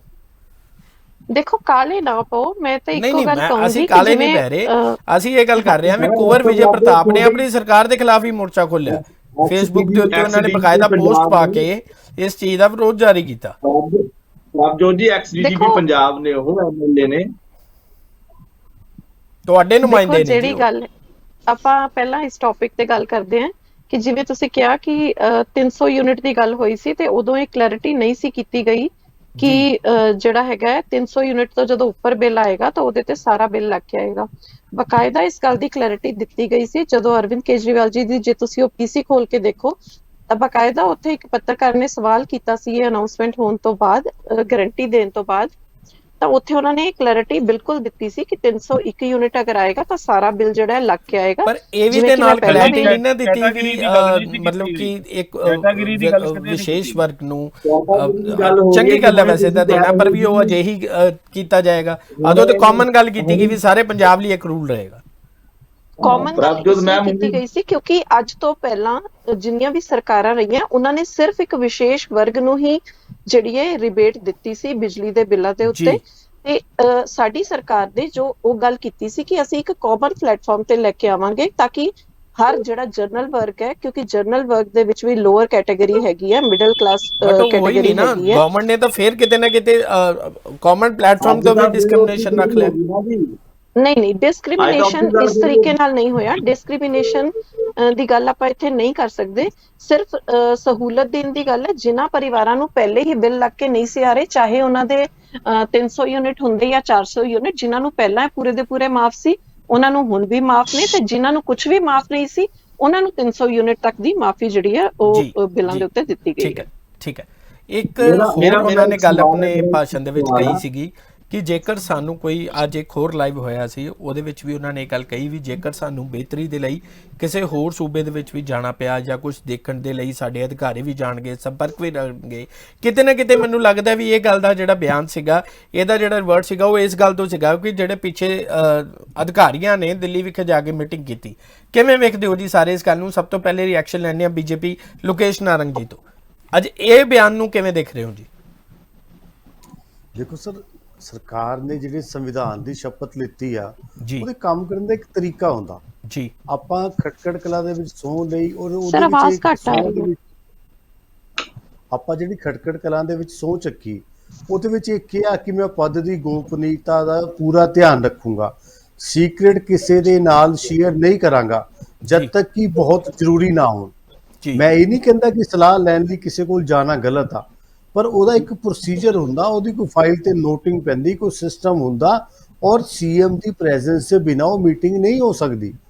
ਇੱਥੇ ਕੀ ਕੀਤਾ ਗਿਆ, ਇੱਥੇ ਕੁਝ ਆਫੀਸਰਸ ਨੂੰ ਦਿੱਲੀ ਬੁਲਾਇਆ ਗਿਆ ਔਰ ਉਸ ਬੰਦੇ ਵੱਲੋਂ ਬੁਲਾਇਆ ਗਿਆ ਜਿਹਦਾ ਪਾਰਟੀ ਦਾ ਪ੍ਰਧਾਨ ਤਾਂ ਹੈ, ਪਰ ਉਹਦੀ ਉਹਨਾਂ ਆਫੀਸਰਸ ਤੇ ਕੋਈ ਡਾਇਰੈਕਟ ਕਮਾਂਡ ਨਹੀਂ ਆ। ਜੀ, ਦੇਖੋ ਭਾਰਤੀ ਪਰ ਉਹ ਜਨਤਾ ਉਸੇ ਪਾਰਟੀ ਚੀਜ਼ ਨੂੰ ਕਲੈਰੀਫਾਈ ਇਹ ਕਰ ਰਹੇ ਨੇ ਕਿ ਸਾਡੇ ਅਧਿਕਾਰੀ ਵੀ ਜਾ ਕੇ ਮਿਲ ਸਕਦੇ ਨੇ। ਉਹਨਾਂ ਨੇ ਅੱਜ ਇੱਕ ਬਕਾਇਦਾ, ਮੈਨੂੰ ਲੱਗਦਾ ਇਸ ਚੀਜ਼ ਦੀ ਸ਼ਾਇਦ ਉਹਨਾਂ ਨੇ ਇੱਕ ਰਿਐਕਸ਼ਨ ਦਿੱਤਾ ਜਾਂ ਕਲੈਰੀਫਿਕੇਸ਼ਨ ਦਿੱਤੀ ਹੈ। ਮੈਂ ਤੁਹਾਨੂੰ ਉੱਥੇ ਹੀ ਸਰ ਕਹਿ ਰਿਹਾ ਨਾ ਜੀ ਕਿ ਕੋਈ ਇਹਨਾਂ ਦਾ ਤਾਂ ਕੰਮ ਆ ਵੀ ਅਨਕਨਸਟੀਟਿਊਸ਼ਨਲ ਗੱਲ ਕਰਨੀ, ਉਸ ਤੋਂ ਬਾਅਦ ਜਿਹੜਾ ਵਾ ਉਹਨੂੰ ਆਪਣਾ ਪੂਰੇ ਤਰਕਾਂ ਦੇ ਨਾਲ ਸਹੀ ਕਹਿਣਾ ਵੀ ਜੋ ਅਸੀਂ ਕਹਿੰਦੇ ਆ ਉਹ ਠੀਕ ਆ। ਇਹ ਸੰਵਿਧਾਨ ਤੋਂ ਬਾਹਰ ਜਾ ਕੇ ਕੰਮ ਕਰ ਰਹੇ ਆ, ਔਰ ਸਭ ਤੋਂ ਵੱਡੀ ਤਰਾਸਦੀ ਪੰਜਾਬ ਦੀ ਜਨਤਾ ਇਹ ਭੁਗਤ ਰਹੀ ਆ ਕਿ ਅਨਕਨਸਟੀਟਿਊਸ਼ਨਲ ਇਹ ਕੰਮ ਕਰਦੇ ਨੇ, ਔਰ ਉਸ ਤੋਂ ਬਾਅਦ ਉਹਨੂੰ ਆਪਣੇ ਗਲਤ ਕੰਮ ਨੂੰ ਬੜੀ ਵਾਹੀਆਤ ਤਰੀਕੇ ਨਾਲ ਚੈਨਲਾਂ ਤੇ ਡਿਬੇਟ ਤੇ ਆ ਕੇ ਉਹਨੂੰ ਸਹੀ ਠਹਿਰਾਉਂਦੇ ਨੇ। ਮੈਂ ਤੁਹਾਨੂੰ ਇਹਦੇ 2 ਉਦਾਹਰਨ ਦਿੰਦਾ। ਦੇਖੋ, ਇਹਨਾਂ ਨੇ ਬਾਬਾ ਸਾਹਿਬ ਦੀ ਨਾਮ ਤੇ ਵੋਟਾਂ ਮੰਗੀਆਂ, ਗਰੀਬ ਆਦਮੀ ਦੇ ਨਾਮ ਤੇ ਜੀ, ਔਰ ਦੂਸਰਾ ਇਹਨਾਂ ਨੇ ਭਗਤ ਸਿੰਘ ਦੇ ਨਾਮ ਤੇ ਵੋਟਾਂ ਮੰਗੀਆਂ। ਜੀ, ਬਾਬਾ ਸਾਹਿਬ ਦੇ ਨਾਮ ਨੂੰ ਤਾਂ ਇਹਨਾਂ ਨੇ ਉਸੇ ਦਿਨ ਸ਼ਰਮਿੰਦਾ ਕਰਤਾ ਜਦੋਂ 5 ਸ਼ਾਹੂਕਾਰਾਂ ਨੂੰ ਰਾਜ ਸਭਾ ਦੀਆਂ ਟਿਕਟਾਂ ਦੇਤੀਆਂ। ਆਮ ਆਦਮੀ ਦਾ ਪਾਰਟੀ ਦਾ ਗਰੀਬ ਵਰਕਰ ਤਾਂ ਵਿਚਾਰਾ ਉਹ ਅੱਜ ਆਸ ਹੀ ਲਾਈ ਬੈਠਾ ਰਹਿ ਗਿਆ ਕਿ ਐਮਐਲਏ ਲਈ ਤਾਂ ਇੰਨੇ ਸਰਵੇ ਹੋਏ, ਰਾਜ ਸਭਾ ਲਈ ਕੋਈ ਨਹੀਂ ਹੋਇਆ। ਤੋਂ ਇੱਕ ਤਾਂ ਇਹਨਾਂ ਦਾ ਉੱਥੇ ਚਿਹਰਾ ਉਜਾਗਰ ਹੋ ਗਿਆ। ਦੂਸਰਾ ਜਿਹੜਾ ਇਹਨਾਂ ਨੇ ਖਟਕੜ ਕਲਾਂ ਦੇ ਵਿੱਚ ਜੋ ਤਮਾਸ਼ਾ ਕੀਤਾ, ਸੰਵਿਧਾਨ ਦੀ ਸਹੁੰ ਖਾਧੀ, ਕਿਆ ਇਹਨਾਂ ਨੂੰ ਸੰਵਿਧਾਨ ਦਾ ਪਤਾ ਨਹੀਂ ਆ? ਇਹ ਕੇਜਰੀਵਾਲ ਸਾਹਿਬ ਭਗਵੰਤ ਮਾਨ ਜੀ ਨੂੰ ਜੋ ਮਰਜ਼ੀ ਇੰਸਟਰਕਸ਼ਨ ਦੇਣ, ਉਹਨਾਂ ਦੀ ਪਾਰਟੀ ਦੇ ਕਨਵੀਨਰ ਨੇ। ਉਸ ਤੋਂ ਬਾਅਦ ਭਗਵੰਤ ਮਾਨ ਜੀ ਆਪਣੇ ਅਫਸਰਾਂ ਨੂੰ ਜੋ ਮਰਜ਼ੀ ਹਦਾਇਤਾਂ ਦੇਣ। ਕਿਸੇ ਪੋਲੀਟੀਕਲ ਪਾਰਟੀ ਨੂੰ, ਕਾਂਗਰਸ ਦੇ ਬੁਲਾਰੇ ਬੈਠੇ ਨੇ, ਅਕਾਲੀ ਦਲ ਦੇ ਬੈਠੇ ਨੇ, ਕਿਸੇ ਨੂੰ ਕੋਈ ਇਤਰਾਜ਼ ਨਹੀਂ ਹੋਏਗਾ। ਪਰ ਜੇ ਕੋਈ ਦੂਸਰੀ ਸੂਬੇ ਦਾ ਸੀਐਮ, ਦੇਖੋ ਕਾਂਗਰਸ ਦੇ ਵਿੱਚ ਰਾਹੁਲ ਗਾਂਧੀ ਜੀ ਅਧਿਕਸ਼ ਰਹੇ ਨੇ, ਸੋਨੀਆ ਗਾਂਧੀ ਜੀ ਉਹਨੂੰ ਪ੍ਰਧਾਨ ਮੰਤਰੀ ਨੇ, ਕਿਆ ਅਸੀਂ ਕਦੀ ਕੋਈ ਐਸੀ ਮਿਸਾਲ ਦੇਖੀ ਕਿ ਚੰਨੀ ਸਾਹਿਬ ਦੇ ਜਾਂ ਕੈਪਟਨ ਦੇ ਰਾਜ ਦੇ ਵਿੱਚ ਉੱਥੇ ਅਫਸਰਾਂ ਨੂੰ ਬੁਲਾ ਕੇ ਮੀਟਿੰਗ ਕੀਤੀ ਗਈ ਹੋਵੇ? ਤਾਂ ਕੁਝ ਚੀਜ਼ਾਂ ਅਨਕਨਸਟੀਟਿਊਸ਼ਨਲ ਨੇ, ਔਰ ਇਹਨਾਂ ਦੀ ਸਭ ਤੋਂ ਵੱਡੀ ਨਾਕਾਮੀ ਇਹ ਆ ਕਿ ਗਲਤ ਕੰਮ ਵੀ ਕਰਦੇ ਨੇ ਔਰ ਉਹਨੂੰ ਆ ਕੇ ਓਪਨਲੀ ਕਹਿੰਦੇ ਨੇ ਵੀ ਜੋ ਅਸੀਂ ਗਲਤ ਕੀਤਾ ਉਹੀ ਸੰਵਿਧਾਨ ਆ। ਜੀ, ਇਸੇ ਕਰਕੇ ਤੁਸੀਂ ਦੇਖਣਾ ਆਉਣ ਵਾਲੇ ਸਮੇਂ ਦੇ ਵਿੱਚ, ਦੇਖੋ ਭੈਣ ਜੀ ਬੈਠੇ ਨੇ, ਇਹਨਾਂ ਦੀ ਪਾਰਟੀ, ਇਹਨਾਂ ਨੇ ਉਹਦਾ ਬਚਾਅ ਕਰਨਾ। ਤੁਸੀਂ ਕਰ ਦਿੱਤਾ। ਪਹਿਲਾਂ ਤਾਂ ਮੈਨੂੰ ਇਹ ਦੱਸਣ ਕਿ ਜੇ ਤੁਹਾਡੇ ਕੋਲ ਅੱਜ ਲਾਗੂ ਕਰਨ ਦਾ ਸਿਸਟਮ ਹੀ ਹੈ ਨਹੀਂ ਤਾਂ ਘੋਸ਼ਣਾ ਤਾਂ ਤੁਸੀਂ ਗਰੰਟੀ ਤਾਂ ਪਹਿਲਾਂ ਵੀ ਦਿੱਤੀ ਹੋਈ ਆ। ਤੁਸੀਂ ਜਿਹੜੀ ਚੋਣਾਂ ਤੋਂ ਪਹਿਲਾਂ 10 ਗਰੰਟੀਆਂ ਦਿੱਤੀਆਂ, ਉਹਦੇ ਵਿੱਚੋਂ ਇੱਕ ਗਰੰਟੀ ਹੈ ਤੁਸੀਂ ਫੇਕ ਕਹਿਤੀ, ਪੂਰੀ ਤਾਂ ਕੋਈ ਨਹੀਂ ਹੋਈ। ਮੈਨੂੰ ਪਿਛਲੇ 1 ਮਹੀਨੇ ਦੇ ਵਿੱਚ ਇਹ ਦੱਸ ਦੇਣ, ਆਮ ਆਦਮੀ ਦੇ ਪ੍ਰਵਕਤਾ ਬੈਠੇ ਨੇ, ਆਪਣੀ ਪਾਰਟੀ ਦਾ ਬਚਾਅ ਕਰ ਰਹੇ ਨੇ, ਕਿ 1 ਮਹੀਨੇ ਦੇ ਵਿੱਚ ਆਪਾਂ ਆਮ ਆਦਮੀ ਨੂੰ ਜਿਹੜਾ ਉਹਦੀ ਜੇਬ 'ਚ ਬੈਨੀਫਿਟ ਗਿਆ ਹੋਵੇ, ਐਸਾ ਕਿਹੜਾ ਕੰਮ ਕੀਤਾ? ਚੈਨਲ ਤੇ ਆ ਕੇ ਕਹਿੰਦੇ ਨਾ ਭ੍ਰਸ਼ਟਾਚਾਰ ਖਤਮ ਹੋ ਗਿਆ। ਕਿਆ ਇਹਨਾਂ ਦੇ ਕਹਿਣ ਨਾਲ ਭ੍ਰਸ਼ਟਾਚਾਰ ਖਤਮ ਹੋ ਗਿਆ? ਕਿਆ ਇਹਨਾਂ ਦੇ ਕਹਿਣ ਨਾਲ ਕੁਝ ਹੋ ਗਿਆ? ਹੁਣ ਆਪਾਂ ਜਿਹੜੀ ਮਹਿਲਾਵਾਂ ਨੂੰ ਪੈਸੇ ਦੇਣ ਵਾਲੀ ਗੱਲ ਆ, ਹੁਣ ਉਹਦੇ ਵਿੱਚ ਵੀ ਅੱਜ 10 ਦਿਨ, ਕਿਆ ਫਿਰ ਤਾਂ ਨਹੀਂ ਆਜੂਗਾ ਨਿਯਮ ਐਨ ਸ਼ਰਤੇ ਲਾਗੂ? ਪਤਾ ਲੱਗੇ ਕਿ ਉਹ ਫਿਰ ਕੁਝ ਬੰਦਿਆਂ ਨੂੰ ਪੈਸੇ ਮਿਲਨੇ ਨੇ 1000 ਰੁਪਇਆ, ਉਹ ਬਾਕੀ ਵਿਚਾਰੇ ਬੱਚੇ ਆਪਣਾ ਖਾਤਾ ਹੀ ਦੇਖਦੇ ਰਹਿ ਜਾਣਗੇ। ਤੋਂ ਘੱਟ ਜਿਵੇਂ ਲੱਗਦਾ ਪ੍ਰਭਜੋਤ, ਉਹਦੇ ਵਿੱਚ ਤੇ ਨਹੀਂ ਕੋਈ ਕੈਪਿੰਗ ਹੋਏਗੀ? ਫਿਰ ਆ ਜਾਊਗਾ ਕਿ ਨਹੀਂ ਜੀ ਜ਼ਿਆਦਾ ਹਰ ਗਰੰਟੀ 'ਚ ਕੋਈ ਕੈਪਿੰਗ ਤੇ ਨਹੀਂ ਹੋਏਗੀ ਕਿ ਜਿਵੇਂ ਕਹਾ ਗਿਆ ਉਵੇਂ ਹੀ ਕੀਤਾ ਜਾਏਗਾ? ਸਰ ਫਿਰ ਇਹ ਪਤਾ ਕੀ ਕਹਿਣਗੇ, ਅਸੀਂ ਜ਼ਿਆਦਾ ਪੈਸੇ ਨਹੀਂ ਸਰ, ਫਿਰ ਪਤਾ ਕੀ ਕਹਿਣਗੇ, ਅਸੀਂ ਜ਼ਿਆਦਾ ਪੈਸੇ ਤਾਂ ਨਹੀਂ ਪਾਉਂਦੇ, ਲੋਕੀ ਐਵੇਂ ਫਜ਼ੂਲ ਖਰਚਾ ਨਾ ਕਰਨਾ ਸ਼ੁਰੂ ਕਰ ਦੇਣ, ਤੇ ਇਸ ਕਰਕੇ ਅਸੀਂ ਪੈਸੇ ਘੱਟ ਪਾਏ ਨੇ। ਗੱਲ ਜੋ ਕਹਿੰਦੇ ਹੋ ਉਹਨੂੰ ਕਰੋ ਜਾਂ ਵਾਅਦਾ ਨਾ ਕਰੋ। ਤੁਸੀਂ ਅੱਜ ਕਹਿ ਦਿਓ ਕਿ ਅਸੀਂ 10 ਝੂਠੀਆਂ ਗਰੰਟੀਆਂ ਦਿੱਤੀਆਂ, ਅਸੀਂ ਤੁਹਾਨੂੰ ਕਦੀ ਨਹੀਂ ਪੁੱਛਾਂਗੇ। ਪਰ ਘੱਟ ਤੋਂ ਘੱਟ ਕਿਵੇਂ ਲੱਗਦਾ ਜੀ ਪ੍ਰਭਜੋਤ ਜੀ, ਕਿਵੇਂ ਲੱਗ ਰਿਹਾ ਜੀ ਇਸ ਗੱਲ ਨੂੰ ਜੀ? ਕੀ ਬਾਕੀ ਜਿਹੜੇ ਹੋਰ ਵਾਅਦੇ ਨੇ ਉਹਨਾਂ ਵਿੱਚ ਵੀ ਕੋਈ ਨਾ ਕੋਈ ਚੇਂਜਸ ਆਉਣਗੀਆਂ? ਜਿਵੇਂ ਲੋਕੇਸ਼ ਜੀ ਨੇ ਕਿਹਾ ਕਿ ਕੋਈ ਟਰਮਸ ਐਂਡ ਕੰਡੀਸ਼ਨ ਵਾਲਾ ਕਲੌਜ਼ ਹੋਏਗਾ ਕਿ ਨਹੀਂ? ਦੇਖੋ, ਪਹਿਲੀ ਗੱਲ ਤਾਂ ਮੈਂ ਇਹ ਕਲੀਅਰ ਕਰਦਾ ਕਿ ਇਸ ਗਾਰੰਟੀ ਦੇ ਵਿੱਚ ਵੀ ਕੋਈ ਵੀ ਇਹੋ ਜਿਹਾ ਕਲੌਜ਼ ਨਹੀਂ ਪਾਇਆ ਗਿਆ। ਜੋ ਕਿਹਾ ਗਿਆ ਸੀ ਉਹੀ ਪੂਰਾ ਕੀਤਾ ਗਿਆ। ਜਿਵੇਂ ਕਿ ਮੈਂ ਬਾਰ-ਬਾਰ ਦੁਹਰਾ ਰਹੀ ਹਾਂ, ਜੇ ਤੁਸੀਂ ਅਰਵਿੰਦ ਕੇਜਰੀਵਾਲ ਜੀ ਦੀ ਉਹ ਪੀਸੀ ਸੁਣੋ ਤਾਂ ਉਹਦੇ ਵਿੱਚ ਬਕਾਇਦਾ ਤੌਰ ਤੇ ਦੱਸਿਆ ਗਿਆ ਸੀ ਕਿ ਹਰ ਵਰਗ ਨੂੰ 300 ਯੂਨਿਟ ਤੱਕ ਮਾਫ ਹੋਏਗਾ। ਉਹਦੇ ਵਿੱਚ ਹਰ ਵਰਗ ਆ ਰਿਹਾ, ਤੇ 300 ਯੂਨਿਟ ਤੋਂ ਉੱਪਰ ਅਗਰ ਇੱਕ ਵੀ ਯੂਨਿਟ ਹੁੰਦਾ ਤਾਂ ਉਹਦਾ ਬਿੱਲ ਜਿਹੜਾ ਦੇਣਾ ਪਏਗਾ। ਮੈਂ ਤੁਹਾਨੂੰ ਤਰਕ ਨਾਲ ਗੱਲ ਕਰਦਾ। ਮੇਰੇ ਘਰ ਏਸੀ ਲੱਗਿਆ ਹੋਇਆ। ਮਾਨ ਸਾਹਿਬ ਜੀ ਇੱਕ ਮਿੰਟ, ਮਾਨ ਸਾਹਿਬ ਮੈਂ ਤੁਹਾਡੇ ਵੱਲ ਆਉਣਾ ਜੀ ਇਸ ਤੋਂ ਬਾਅਦ ਜੀ। ਮੇਰੇ ਘਰ ਦੇ ਵਿੱਚ ਭੈਣ ਜੀ ਏਸੀ ਲੱਗਿਆ ਹੋਇਆ। ਮੈਂ ਕਿਸੇ ਸਪੈਸ਼ਲਾਈਜ਼ਡ ਕੈਟਾਗਰੀ ਨੂੰ ਬਿਲੋਂਗ ਨਹੀਂ ਕਰਦਾ। ਮੇਰਾ ਯੂਨਿਟ 300 ਦੀ ਬਜਾਏ 400 ਚੱਲਦਾ, ਤਾਂ ਮੈਂ ਤਾਂ 400 ਯੂਨਿਟ ਦਾ ਬਿੱਲ ਦੇਣਾ ਹੋਇਆ। ਤੇ ਇਹ ਕਿਹਦਾ ਪਹਿਲਾਂ ਵੀ ਦੇ ਰਹੇ ਸੀ ਸਰ। ਫਿਰ ਮੈਨੂੰ ਆਮ ਆਦਮੀ ਨੂੰ ਦਿੱਤਾ ਕੀ? ਤੁਸੀਂ ਕੀ ਦਿੱਤਾ ਆਮ ਆਦਮੀ ਨੂੰ? ਗੱਲ ਇੱਥੇ ਰਿਸੋਰਸ ਵੋਟਾਂ ਤਾਂ ਪੈਂਦੀ ਸਾਰਿਆਂ ਨੇ ਪਾਈਆਂ ਨੇ ਨਾ। ਆਪਾਂ ਤਰਕ ਨਾਲ ਗੱਲ ਕਰੀਏ। ਕੇਜਰੀਵਾਲ ਜੀ ਨੇ ਕਿਹਾ ਸੀਗਾ ਕਿ ਸਭ ਨੂੰ ਬਰਾਬਰ ਮਿਲੂਗਾ, ਸਭ ਕੋ ਬਰਾਬਰ ਮਿਲੇਗਾ। ਹੁਣ ਤੁਸੀਂ ਡਿਸਕ੍ਰਿਮੀਨੇਸ਼ਨ ਕਰ ਰਹੇ ਹੋ। ਪਰ 300 ਯੂਨਿਟ ਲਿਮਿਟ ਦੀ ਗੱਲ ਤਾਂ ਉਦੋਂ ਵੀ ਹੋਈ ਸੀ। 300 ਯੂਨਿਟ ਲਿਮਿਟ ਦੀ ਗੱਲ ਤਾਂ ਉਦੋਂ ਵੀ ਹੋਈ ਸੀ। ਮੈਡਮ 300 ਯੂਨਿਟ ਦੇ ਅੱਗੇ ਵੀ ਭੈਣ ਜੀ ਜਾਂ ਤਾਂ ਸਾਰਿਆਂ ਲਈ ਬਰਾਬਰ ਹੋਵੇ। Equality ਜੇ ਮੇਰਾ ਕਿਹੜੀ ਚੀਜ਼ 300 ਆ? ਇੱਕ ਜੇ ਮੈਂ ਹੋਣਾ ਤਾਂ ਤੁਹਾਨੂੰ ਮੈਂ equality 301 ਦਾ ਦਾ ਬਿੱਲ ਵੀ ਦੇਣਾ। ਨਾ ਇਹ ਨਹੀਂ, ਜਿਹੜੇ ਇਹ ਮਤਲਬ ਤੁਸੀਂ ਆਲਰੇਡੀ ਅਗਲੇ ਬਾਕੀ ਆ, ਚਲੋ ਜੋ ਤੁਸੀਂ ਕਰਤਾ ਬਹੁਤ ਵਧੀਆ, ਬਾਕੀਆਂ ਲਈ ਦੱਸ ਦਿਓ ਕਿਹੜੀ ਕਿਹੜੀ ਸ਼ਰਤਾਂ ਲਾਗੂ ਹੋਣਗੀਆਂ। ਤੁਹਾਨੂੰ ਤਾਂ ਤੁਸੀਂ ਦੱਸ ਦਿਓ, ਫਿਰ ਤੁਸੀਂ ਸਾਡੇ ਨਾਲ ਡਿਬੇਟ ਤੇ ਆਉਂਗੇ ਵੀ ਅਸੀਂ ਯਾਰ ਨਵੀਂ ਸ਼ਰਤ ਲਾਤੀ ਕਿ ਬੀਬਾ ਜ਼ਿਆਦਾ ਪੈਸੇ ਨਾ ਖਰਚ ਦੇਵੇ, ਇਹਨੂੰ 500 ਹੀ ਪਾਣਾ ਵਾ। ਨਹੀਂ, ਇਹੋ ਜਿਹਾ ਕੁਝ ਨਹੀਂ ਹੈ ਨਾ, ਤਾਂ ਇਸ ਗਾਰੰਟੀ ਦੇ ਵਿੱਚ ਚਲੋ, ਕੋਈ ਵੀ ਇਹੋ ਜਿਹਾ ਪੈਰੀਮਾਨ clause ਜੀ, ਹੈਗਾ ਪੈਰੀਮਾਨ ਜੀ ਕਿਵੇਂ ਦੇਖ ਰਹੇ ਹੋ ਜੀ ਠੀਕ ਇਸ ਹੈ, ਮਸਲੇ ਨੂੰ ਵੀ? ਦੂਜੇ ਸੂਬੇ ਦੇ ਵਿਰੋਧੀ ਵਿੱਚ ਵੀ ਪਾਰਟੀਆਂ ਜਾ ਨੇ ਕੇ issue ਬਣਾਉਣਾ ਹੁੰਦਾ। ਦੂਜੇ ਸੂਬੇ ਦੇ ਵਿੱਚ ਵੀ ਜਾ ਕੇ ਜੇਕਰ ਕੋਈ ਚੰਗੀ ਚੀਜ਼ ਲੱਗੀ ਤਾਂ ਉਹਨੂੰ ਜਾ ਕੇ ਕਰਾਂਗੇ ਤੇ ਸਾਡੇ ਅਧਿਕਾਰੀ ਵੀ ਜਾ ਕੇ ਮਿਲਣਗੇ। ਉਹਨਾਂ ਦਾ ਇੱਕ ਤਰਕ ਹੈ ਇੱਕ ਸੀਐਮ ਸਾਹਿਬ ਦਾ, ਇਸ ਚੀਜ਼ ਨੂੰ ਕਿਵੇਂ ਦੇਖਦੇ ਹੋ ਜੀ? ਮੈਂ ਦੱਸਦਾ ਪਹਿਲਾਂ ਬਿਲਕੁਲ, ਮੈਂ ਇਹਦੇ 'ਚ ਇਹੀ ਕੋਈ ਮਾੜੀ ਗੱਲ ਸਮਝਦੀ ਨਹੀਂ ਆ। ਨਹੀਂ, ਮੈਂ ਪੈਰੀਮਾਨ ਜੀ ਤੋਂ ਲੈ ਰਿਹਾ ਜੀ ਰਿਐਕਸ਼ਨ। Okay, sorry.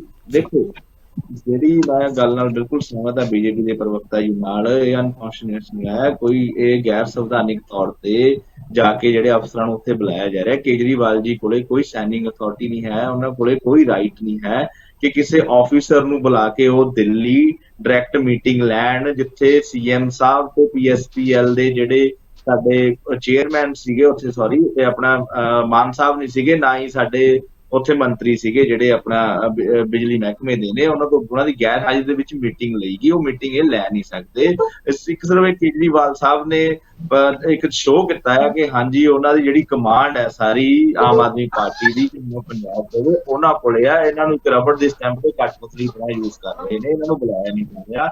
ਸਿੱਧਾ ਅਫਸਰਾਂ ਨੂੰ ਬੁਲਾਉਂਦੇ ਨੇ, ਉਹਨਾਂ ਨਾਲ ਮੀਟਿੰਗ ਕਰਦੇ ਨੇ, ਗੱਲਬਾਤ ਕਰਦੇ ਨੇ ਤੇ ਉਹਨਾਂ ਨੂੰ ਪੰਜਾਬ ਭੇਜ ਦਿੰਦੇ ਨੇ। ਹਾਲੇ ਤਾਂ ਇੱਕ ਡਿਪਾਰਟਮੈਂਟ ਦੀ ਗੱਲ ਹੈ, ਕੱਲ ਨੂੰ ਹੋਰ ਡਿਪਾਰਟਮੈਂਟ ਵੀ ਆਉਣੇ ਨੇ, ਠੀਕ ਹੈ ਨਾ। ਅੱਜ ਆਪਾਂ ਮੁੱਦਾ ਨਹੀਂ ਚੱਕਾਂਗੇ, ਕੱਲ ਨੂੰ ਐਕਸਾਈਜ਼ ਡਿਪਾਰਟਮੈਂਟ ਨੂੰ ਬੁਲਾ ਲਾਂਗੇ, ਕੱਲ ਨੂੰ ਮਾਈਨਿੰਗ ਡਿਪਾਰਟਮੈਂਟ ਵਾਲਿਆਂ ਨੂੰ ਬੁਲਾ ਲੈਣਗੇ। ਫਿਰ ਤਾਂ ਇਹਨਾਂ ਦੀ ਇੰਟਰਫੇਰੈਂਸ ਪੰਜਾਬ ਦੇ ਸੀਐਮ ਸਾਹਿਬ ਕਿੱਥੇ ਨੇ? ਸੀਐਮ ਸਾਹਿਬ ਦੀ ਇਨਵੋਲਵੇਸ਼ਨ ਤਾਂ ਰਹੀ ਹੋਣੀ, ਫਿਰ ਤਾਂ ਕੇਜਰੀਵਾਲ ਖੁਦ ਹੀ ਸੀਐਮ ਦੀ ਕੁਰਸੀ ਤੇ ਆ ਕੇ ਬੈਠ ਜਾਣ। ਹਾਂ, ਉਹਨਾਂ ਨੂੰ ਇਹ ਨਹੀਂ ਚਾਹੀਦਾ, ਉਹਨਾਂ ਕੋਲ ਕੋਈ ਅਧਿਕਾਰ ਨਹੀਂ ਹੈ। ਉਹਨਾਂ ਨੇ ਸਿੱਧਾ ਆਪਣਾ ਇੱਕ ਸ਼ੋਅ ਕੀਤਾ ਹੈ ਕਿ ਹਾਂਜੀ ਵੀ ਆਲ ਇਨ ਆਲ ਮੈਂ ਹੀ ਹਾਂ। ਡਿਕਟੇਟਰਸ਼ਿਪ ਹੀ ਇਸ 'ਚ ਦਿਖੀ ਹੈ ਕੇਜਰੀਵਾਲ ਸਾਹਿਬ ਦੀ। ਕੋਈ ਉਹਨਾਂ ਦੇ ਕੋਈ ਇਹ ਮੈਨੂੰ ਅੱਛਾ ਫੈਸਲਾ ਨਹੀਂ ਲੱਗਿਆ। ਅੱਜ ਤੱਕ ਤਾਂ ਕਦੇ ਦੇਖਿਆ ਨਹੀਂਗਾ ਕਿ ਕੋਈ ਪ੍ਰਧਾਨ ਮੰਤਰੀ ਨੇ ਕਿਸੇ ਦਿੱਲੀ ਬੁਲਾਇਆ ਹੋਵੇ। ਠੀਕ ਆ, ਬੁਲਾ ਸਕਦੇ ਨੇ, ਉਹਨਾਂ ਦਾ ਰਾਈਟ ਆ, ਕਿਸੇ ਐਮਐਲਏ ਨੂੰ ਬੁਲਾਉਣ, ਆਪਣੇ ਸੀਐਮ ਸਾਹਿਬ ਨੂੰ ਬੁਲਾ ਕੇ ਹਦਾਇਤਾਂ ਦੇ ਸਕਦੇ ਨੇ। ਜਿਹੜਾ ਕੋਈ ਆਪਣਾ ਇੰਪਲਾਈ ਹੈ, ਸਰਕਾਰੀ ਇੰਪਲਾਈ ਹੈ, ਉਹਨੂੰ ਸਿੱਧਾ ਡਾਇਰੈਕਟ ਜਾ ਕੇ ਕੇਜਰੀਵਾਲ ਸਾਹਿਬ ਨਹੀਂ ਇੰਸਟਰਕਸ਼ਨਸ ਦੇ ਸਕਦੇ। ਕਾਫੀ ਸਾਰੀ ਇਸ ਗੱਲ ਦੀ ਨਿੰਦਾ ਹੋਈ ਹੈ ਪੰਜਾਬ ਦੇ ਵਿੱਚ ਕਿ ਇਸ ਗੱਲ ਨੂੰ ਲੈ ਕੇ ਡਿਬੇਟਸ ਵੀ ਆਪਾਂ ਨੇ ਕੀਤੀਆਂ ਨੇ ਕਿ ਉਹਨਾਂ ਨੇ ਜੋ ਇਹ ਕੀਤਾ ਹੈ ਇਹਦਾ ਸਿੱਧਾ ਇਹ ਪੰਜਾਬੀਆਂ ਦੇ ਹੱਕ ਤੇ ਜਿਹੜਾ ਜਤਾ ਰਹੇ ਨੇ ਕਿ ਹਾਂਜੀ ਉਹਨਾਂ ਦਾ ਕੋਈ ਰਾਈਟ ਨਹੀਂ ਕਿ ਮੈਂ ਹੀ ਆਲ ਇਨ ਆਲ। ਤੇ ਬਿਜਲੀ ਦੇ ਮੁੱਦੇ ਤੇ ਵੀ ਉਹੀ ਗੱਲ ਮੈਂ ਕਹਿ ਰਿਹਾ ਸੀਗਾ ਕਿ ਬਿਜਲੀ ਦਾ ਜਿਹੜਾ ਇਹ ਮੁੱਦੇ ਦੀ ਹੁਣੇ ਗੱਲ ਆਈ ਹੈ ਕਿ ਪਹਿਲਾਂ ਇਹ ਨਹੀਂ ਸੀਗਾ ਕੋਈ ਇਕੁਐਲਿਟੀ ਜਿਹੜੀ ਹੁਣ ਦਿਖਾ ਨਹੀਂ ਰਹੇ। ਪਹਿਲਾਂ ਕਹਿੰਦੇ ਸੀ ਸਭ ਨੂੰ ਇਕੁਅਲ ਮਿਲੂਗੀ ਬਿਜਲੀ, 300 ਯੂਨਿਟ ਤੱਕ ਹਰ ਮੰਥ ਸਭ ਨੂੰ, ਸਾਰੀਆਂ ਕੈਟੇਗਰੀਜ਼ ਨੂੰ ਮਿਲੇਗੀ।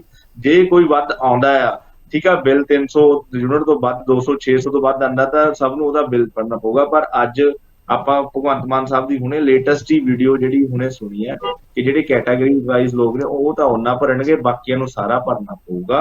ਤਾਂ ਕਈ ਜਿਹੜੇ ਗਰੀਬ ਲੋਕ ਨੇ, ਠੀਕ ਹੈ ਜੀ, ਕਈ ਜਨਰਲ ਕੈਟਾਗਰੀਜ਼ ਦੇ ਵੀ ਆਪਣੇ ਪਿੰਡਾਂ 'ਚ ਆਪਾਂ ਦੇਖ ਲਈਏ, ਸ਼ਹਿਰਾਂ 'ਚ ਦੇਖ ਲਈਏ, ਇਕਨੋਮਿਕਲੀ ਕਈ ਗਰੀਬ ਲੋਕ ਨੇ, ਪਿੰਡਾਂ 'ਚ ਵੀ ਨੇ ਜਨਰਲ ਕੈਟਾਗਰੀ ਦੇ, ਗਰੀਬ ਜੱਟ ਵੀ ਨੇ, ਗਰੀਬ ਸਾਡੇ ਪੰਡਤ ਬ੍ਰਾਹਮਣ ਭਰਾ ਵੀ ਗਰੀਬ ਨੇ, ਇਕਨੋਮਿਕਲੀ ਉਹ ਵੀ ਗਰੀਬ ਨੇ।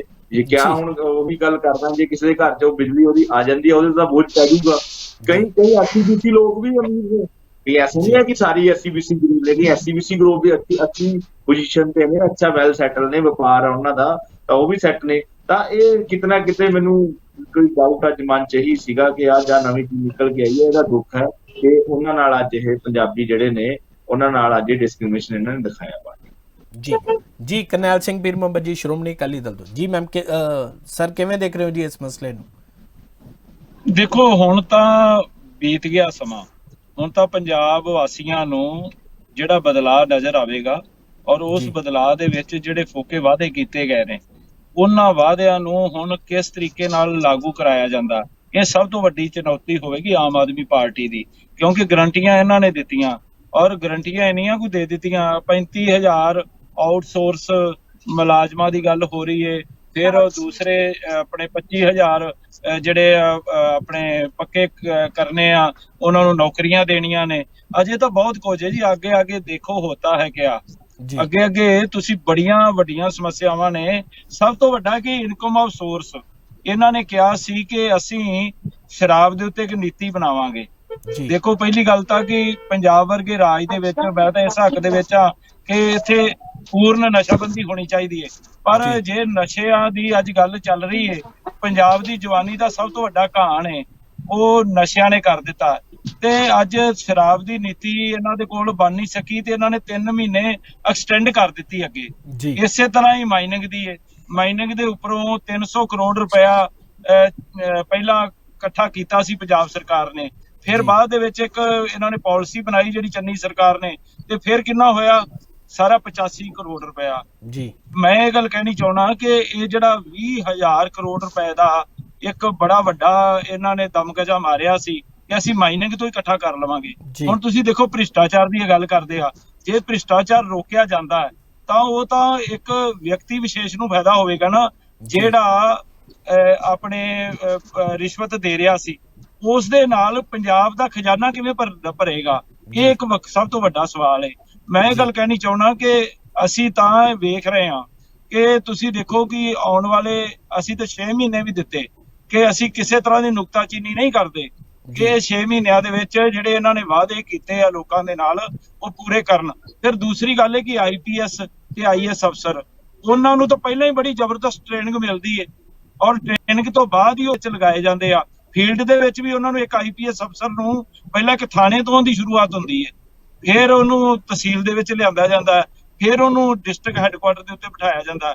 ਹੁਣ ਉਹਨਾਂ ਨੂੰ ਤੁਸੀਂ ਟ੍ਰੇਨਿੰਗ ਦੇਣ ਲਈ ਤੁਸੀਂ ਆਪਣੇ ਬੌਸ ਕੋਲ ਭੇਜੋਗੇ, ਇਹ ਆਪਣੇ ਆਪ ਵਿੱਚ ਸਭ ਤੋਂ ਵੱਡਾ ਇੱਕ ਨਵੇਕਲਾ ਜਿਹਾ ਇਹਨਾਂ ਨੇ ਪਾਲਿਸੀ ਨਵੀਂ ਕੱਢ ਦਿੱਤੀ ਹੈ। ਪਰ ਮੈਂ ਇਹ ਗੱਲ ਕਹਿਣੀ ਚਾਹੁੰਦਾ ਕਿ ਦੇਖੋ ਅੱਜ ਜਿਹੜਾ ਸਮਾਂ ਹੈ ਸਾਡੇ ਕੋਲ, ਸਾਡੇ ਪੰਜਾਬ ਵਾਸੀਆਂ ਦੇ ਸਾਡੇ ਸਾਹਮਣੇ ਸਭ ਤੋਂ ਵੱਡੀ ਚੁਣੌਤੀ ਰੋਟੀ, ਕੱਪੜਾ ਤੇ ਮਕਾਨ। ਇਹਦੇ ਵਿੱਚ ਜਿਹੜਾ ਆਮ ਕਾਮਨ ਮੈਨ ਜਿਹਦੀ ਗੱਲ ਕੀਤੀ ਜਾਂਦੀ, ਜਿਹਦੇ ਨਾਮ ਤੇ ਪਾਰਟੀ ਬਣੀ ਹੈ ਆਮ ਆਦਮੀ ਪਾਰਟੀ, ਉਹ ਆਮ ਆਦਮੀ ਜਿਹੜਾ ਹੈ ਉਹ ਅੱਜ ਦੇਖ ਰਿਹਾ ਹੈ ਕਿ ਸਾਡੇ ਨਾਲ ਕਿਤੇ ਫੇਰ ਇੱਕ ਬਹੁਤ ਵੱਡਾ ਮਜ਼ਾਕ ਤਾਂ ਨਹੀਂ ਕੀਤਾ ਗਿਆ, ਬਹੁਤ ਵੱਡਾ। ਅਸੀਂ ਇਹ ਗੱਲ ਕਹਿਣੀ ਚਾਹੁੰਦੇ ਹਾਂ ਕਿ ਪਹਿਲਾਂ ਵੀ ਗਰੰਟੀਆਂ ਤੋਂ ਪਹਿਲਾਂ ਕਿਹਾ ਸੀ ਕਿ ਇਹਨੂੰ ਬਕਾਇਦਾ ਲੀਗਲ ਡਾਕੂਮੈਂਟ ਮੰਨ ਕੇ ਇਸ ਦੇ ਉੱਤੇ ਗੱਲ ਕੀਤੀ ਜਾਵੇ। ਕਿ ਕੈਪਟਨ ਅਮਰਿੰਦਰ ਸਿੰਘ ਹੋਰਾਂ ਨੇ ਸਹੁੰ ਖਾ ਲਈ ਗੁਟਕਾ ਸਾਹਿਬ ਹੱਥ 'ਚ ਫੜ ਕੇ, ਉਹ ਨਹੀਂ ਕੋਈ ਕਰ ਸਕੇ। ਸਾਡੇ ਕੋਲ ਵੀ ਚਲੋ ਅਸੀਂ ਮੰਨਦੇ ਹਾਂ ਗਲਤੀਆਂ ਹੋਈਆਂ, ਕਈ ਗਲਤੀਆਂ ਹੋਈਆਂ ਜਿੰਦਾ ਖਮਿਆਜਾ ਸਾਨੂੰ ਭੁਗਤਣਾ ਪਿਆ, ਲੇਕਿਨ ਆਮ ਆਦਮੀ ਪਾਰਟੀ ਨੂੰ ਤਾਂ ਸਾਡੇ ਹਸ਼ਰ ਦਾ ਪਤਾ ਹੈ। ਇਹ ਹੁਣ ਕਿਉਂ ਜਾਣ ਕੇ ਗਲਤੀਆਂ ਕਰ ਰਹੇ ਨੇ? ਅਜੇ 1 ਮਹੀਨੇ ਦੇ ਵਿੱਚ ਚੰਨੀ ਸਰਕਾਰ ਨੇ 111 ਦਿਨਾਂ ਦੇ ਵਿੱਚ ਬਹੁਤ ਵੱਡੇ ਵਾਅਦੇ ਦਾਅਵੇ ਕੀਤੇ ਤੇ ਤੁਸੀਂ ਦੇਖੋ ਕਿ ਜੀ ਮੈਂ ਬੱਕਰੀ ਵੀ ਚੋ ਲੈਣਾ, ਮੈਂ ਜੀ ਟਾਇਰ ਪੈਂਚਰ ਵੀ ਲਾ ਲੈਣਾ, ਮੈਂ ਸਾਈਕਲ ਵੀ ਚਲਾ ਲੈਣਾ, ਮੈਂ ਆਹ ਵੀ ਕਰ ਲੈਣਾ, ਮੈਂ ਉਹ ਵੀ ਕਰ ਲੈਣਾ। ਤੁਸੀਂ ਦੇਖੋ ਲੋਕਾਂ ਨੇ ਜਿਵੇਂ ਲੋਕਾਂ ਨਾਲ ਮਜ਼ਾਕ ਕਰਦੇ ਰਹੇ, ਲੋਕਾਂ ਨੇ ਫਿਰ ਉਹਨਾਂ ਨਾਲ ਕਰ ਦਿੱਤਾ। ਮੈਂ ਗੱਲ ਕਹਿਣੀ ਚਾਹੁੰਦਾ ਕਿ ਉਹ ਕੰਮ ਇਹ ਕਿਉਂ ਕਰ ਰਹੇ ਨੇ ਜਦੋਂ ਇਹਨਾਂ ਨੂੰ ਹਸ਼ਰ ਸਾਹਮਣੇ ਨਜ਼ਰ ਆ ਰਿਹਾ ਹੈ? ਇਹ ਕਿਉਂ ਇਸ ਤਰ੍ਹਾਂ ਦੀਆਂ ਗੱਲਾਂ ਕੀਤੀਆਂ ਜਾ ਰਹੀਆਂ ਪੰਜਾਬ ਦੇ ਨਾਲ? ਜਿਵੇਂ ਨਾਰੰਗ ਸਾਹਿਬ ਨੇ ਦੱਸਿਆ ਕਿ ਅੱਜ ਸਾਡੇ ਸਾਹਮਣੇ ਸਭ ਤੋਂ ਵੱਡਾ ਸਵਾਲ ਹੈ ਕਿ ਅਸੀਂ ਇਹ ਗੱਲ ਕਹਿ ਰਹੇ ਹਾਂ ਆਮ ਆਦਮੀ ਪਾਰਟੀ ਦੀ ਸਰਕਾਰ ਕਿ ਅਸੀਂ ਤਾਂ ਇੱਕ ਵੱਖਰੇ ਹਾਂ ਜੀ, ਅਸੀਂ ਤਾਂ ਅਸਮਾਨ ਤੋਂ ਇੱਕ ਫਰਿਸ਼ਤਿਆਂ ਦੇ ਰੂਪ ਵਿੱਚ ਆਏ ਹਾਂ, ਧਰਤੀ ਦੇ ਉੱਤੇ ਸਵਰਗ ਬਣਾ ਦਿਆਂਗੇ ਔਰ ਉਸ ਸਵਰਗ ਦੇ ਵਿੱਚ ਲੋਕ ਜਿਹੜੇ ਆ ਸੁਪਨੇ ਦੇ ਵਿੱਚ ਇੱਕ ਵੱਖਰੀ ਚੀਜ਼ ਵੇਖਣਗੇ। ਉਹਨਾਂ ਨੂੰ ਹੁਣ ਹਕੀਕਤ 'ਚ ਕਦੋਂ ਬਦਲਣਾ ਇਹਨਾਂ ਨੇ? ਸਭ ਤੋਂ ਵੱਡਾ ਸਵਾਲ ਇਹ ਆ ਜੀ। ਠੀਕ ਹੈ ਜੀ। ਸੋ ਸਮਾਂ ਇਜਾਜ਼ਤ ਨਹੀਂ ਦਿੰਦਾ ਹੁਣ। ਸੋ ਇਹ ਆ ਵੀ ਅੱਜ ਦੇ ਤੁਸੀਂ ਸਾਰੇ ਬੁਲਾਰਿਆਂ ਕੋਲੋਂ ਇਹ ਗੱਲ ਸੁਣੀ, ਪਰ ਫਿਰ ਵੀ ਅਸੀਂ ਇਸ ਚੀਜ਼ ਦਾ ਸਵਾਗਤ ਕਰਦੇ ਹਾਂ ਕਿ ਭਗਵੰਤ ਮਾਨ ਹੋਣਾ ਨੇ ਜਿਹੜਾ ਆਪਣਾ ਪਹਿਲਾ ਗਰੰਟੀ ਜਿਹੜਾ ਬਹੁਤ ਵੱਡਾ ਫੈਸਲਾ ਸੀ, ਜਿਹਦਾ ਬਹੁਤ ਲੰਬੀ ਦੇਰ ਤੋਂ ਪੰਜਾਬੀ ਇਸ ਚੀਜ਼ ਦਾ ਇੰਤਜ਼ਾਰ ਕਰ ਰਹੇ ਸਨ ਕਿ 300 ਯੂਨਿਟ ਕਦੋਂ ਫ੍ਰੀ ਹੋਣਗੇ ਅਤੇ ਕਦੋਂ ਸੁੱਖ ਸਹੂਲਤ ਮਿਲੇਗੀ। ਸੋ ਇਹ ਵੀ ਇਸ ਚੀਜ਼ ਦੇ ਨਾਲ ਕਿਤੇ ਨਾ ਕਿਤੇ ਆਮ ਵਰਗ ਦੇ ਵਿੱਚ ਖੁਸ਼ੀ ਦੀ ਲਹਿਰ ਤਾਂ ਜ਼ਰੂਰ ਆਈ ਹੈ, ਪਰ ਜਿਹੜੀ ਕੈਪਿੰਗ ਵਾਲੀ ਗੱਲ ਤੋਂ ਬਾਅਦ ਉਸ ਤੋਂ ਬਾਅਦ ਵੱਖ-ਵੱਖ ਬੁਲਾਰਿਆਂ ਨੇ ਜੋ ਆਪਣਾ ਰੱਖਿਆ, ਸੋ ਇਹ ਆ ਵੀ ਅਸੀਂ ਆਪ ਜੀ ਦੇ ਸਾਹਮਣੇ ਸਾਰਿਆਂ ਦੇ ਵਿਚਾਰ ਰੱਖੇ ਹਨ। ਸੋ ਇਹ ਦਿਨ ਭਰ ਦੀਆਂ ਖਾਸ ਖਬਰਾਂ ਦੇ ਲਈ ਜੁੜੇ ਰਹੋ ਪੰਜਾਬ ਟੁਡੇ ਦੇ ਨਾਲ।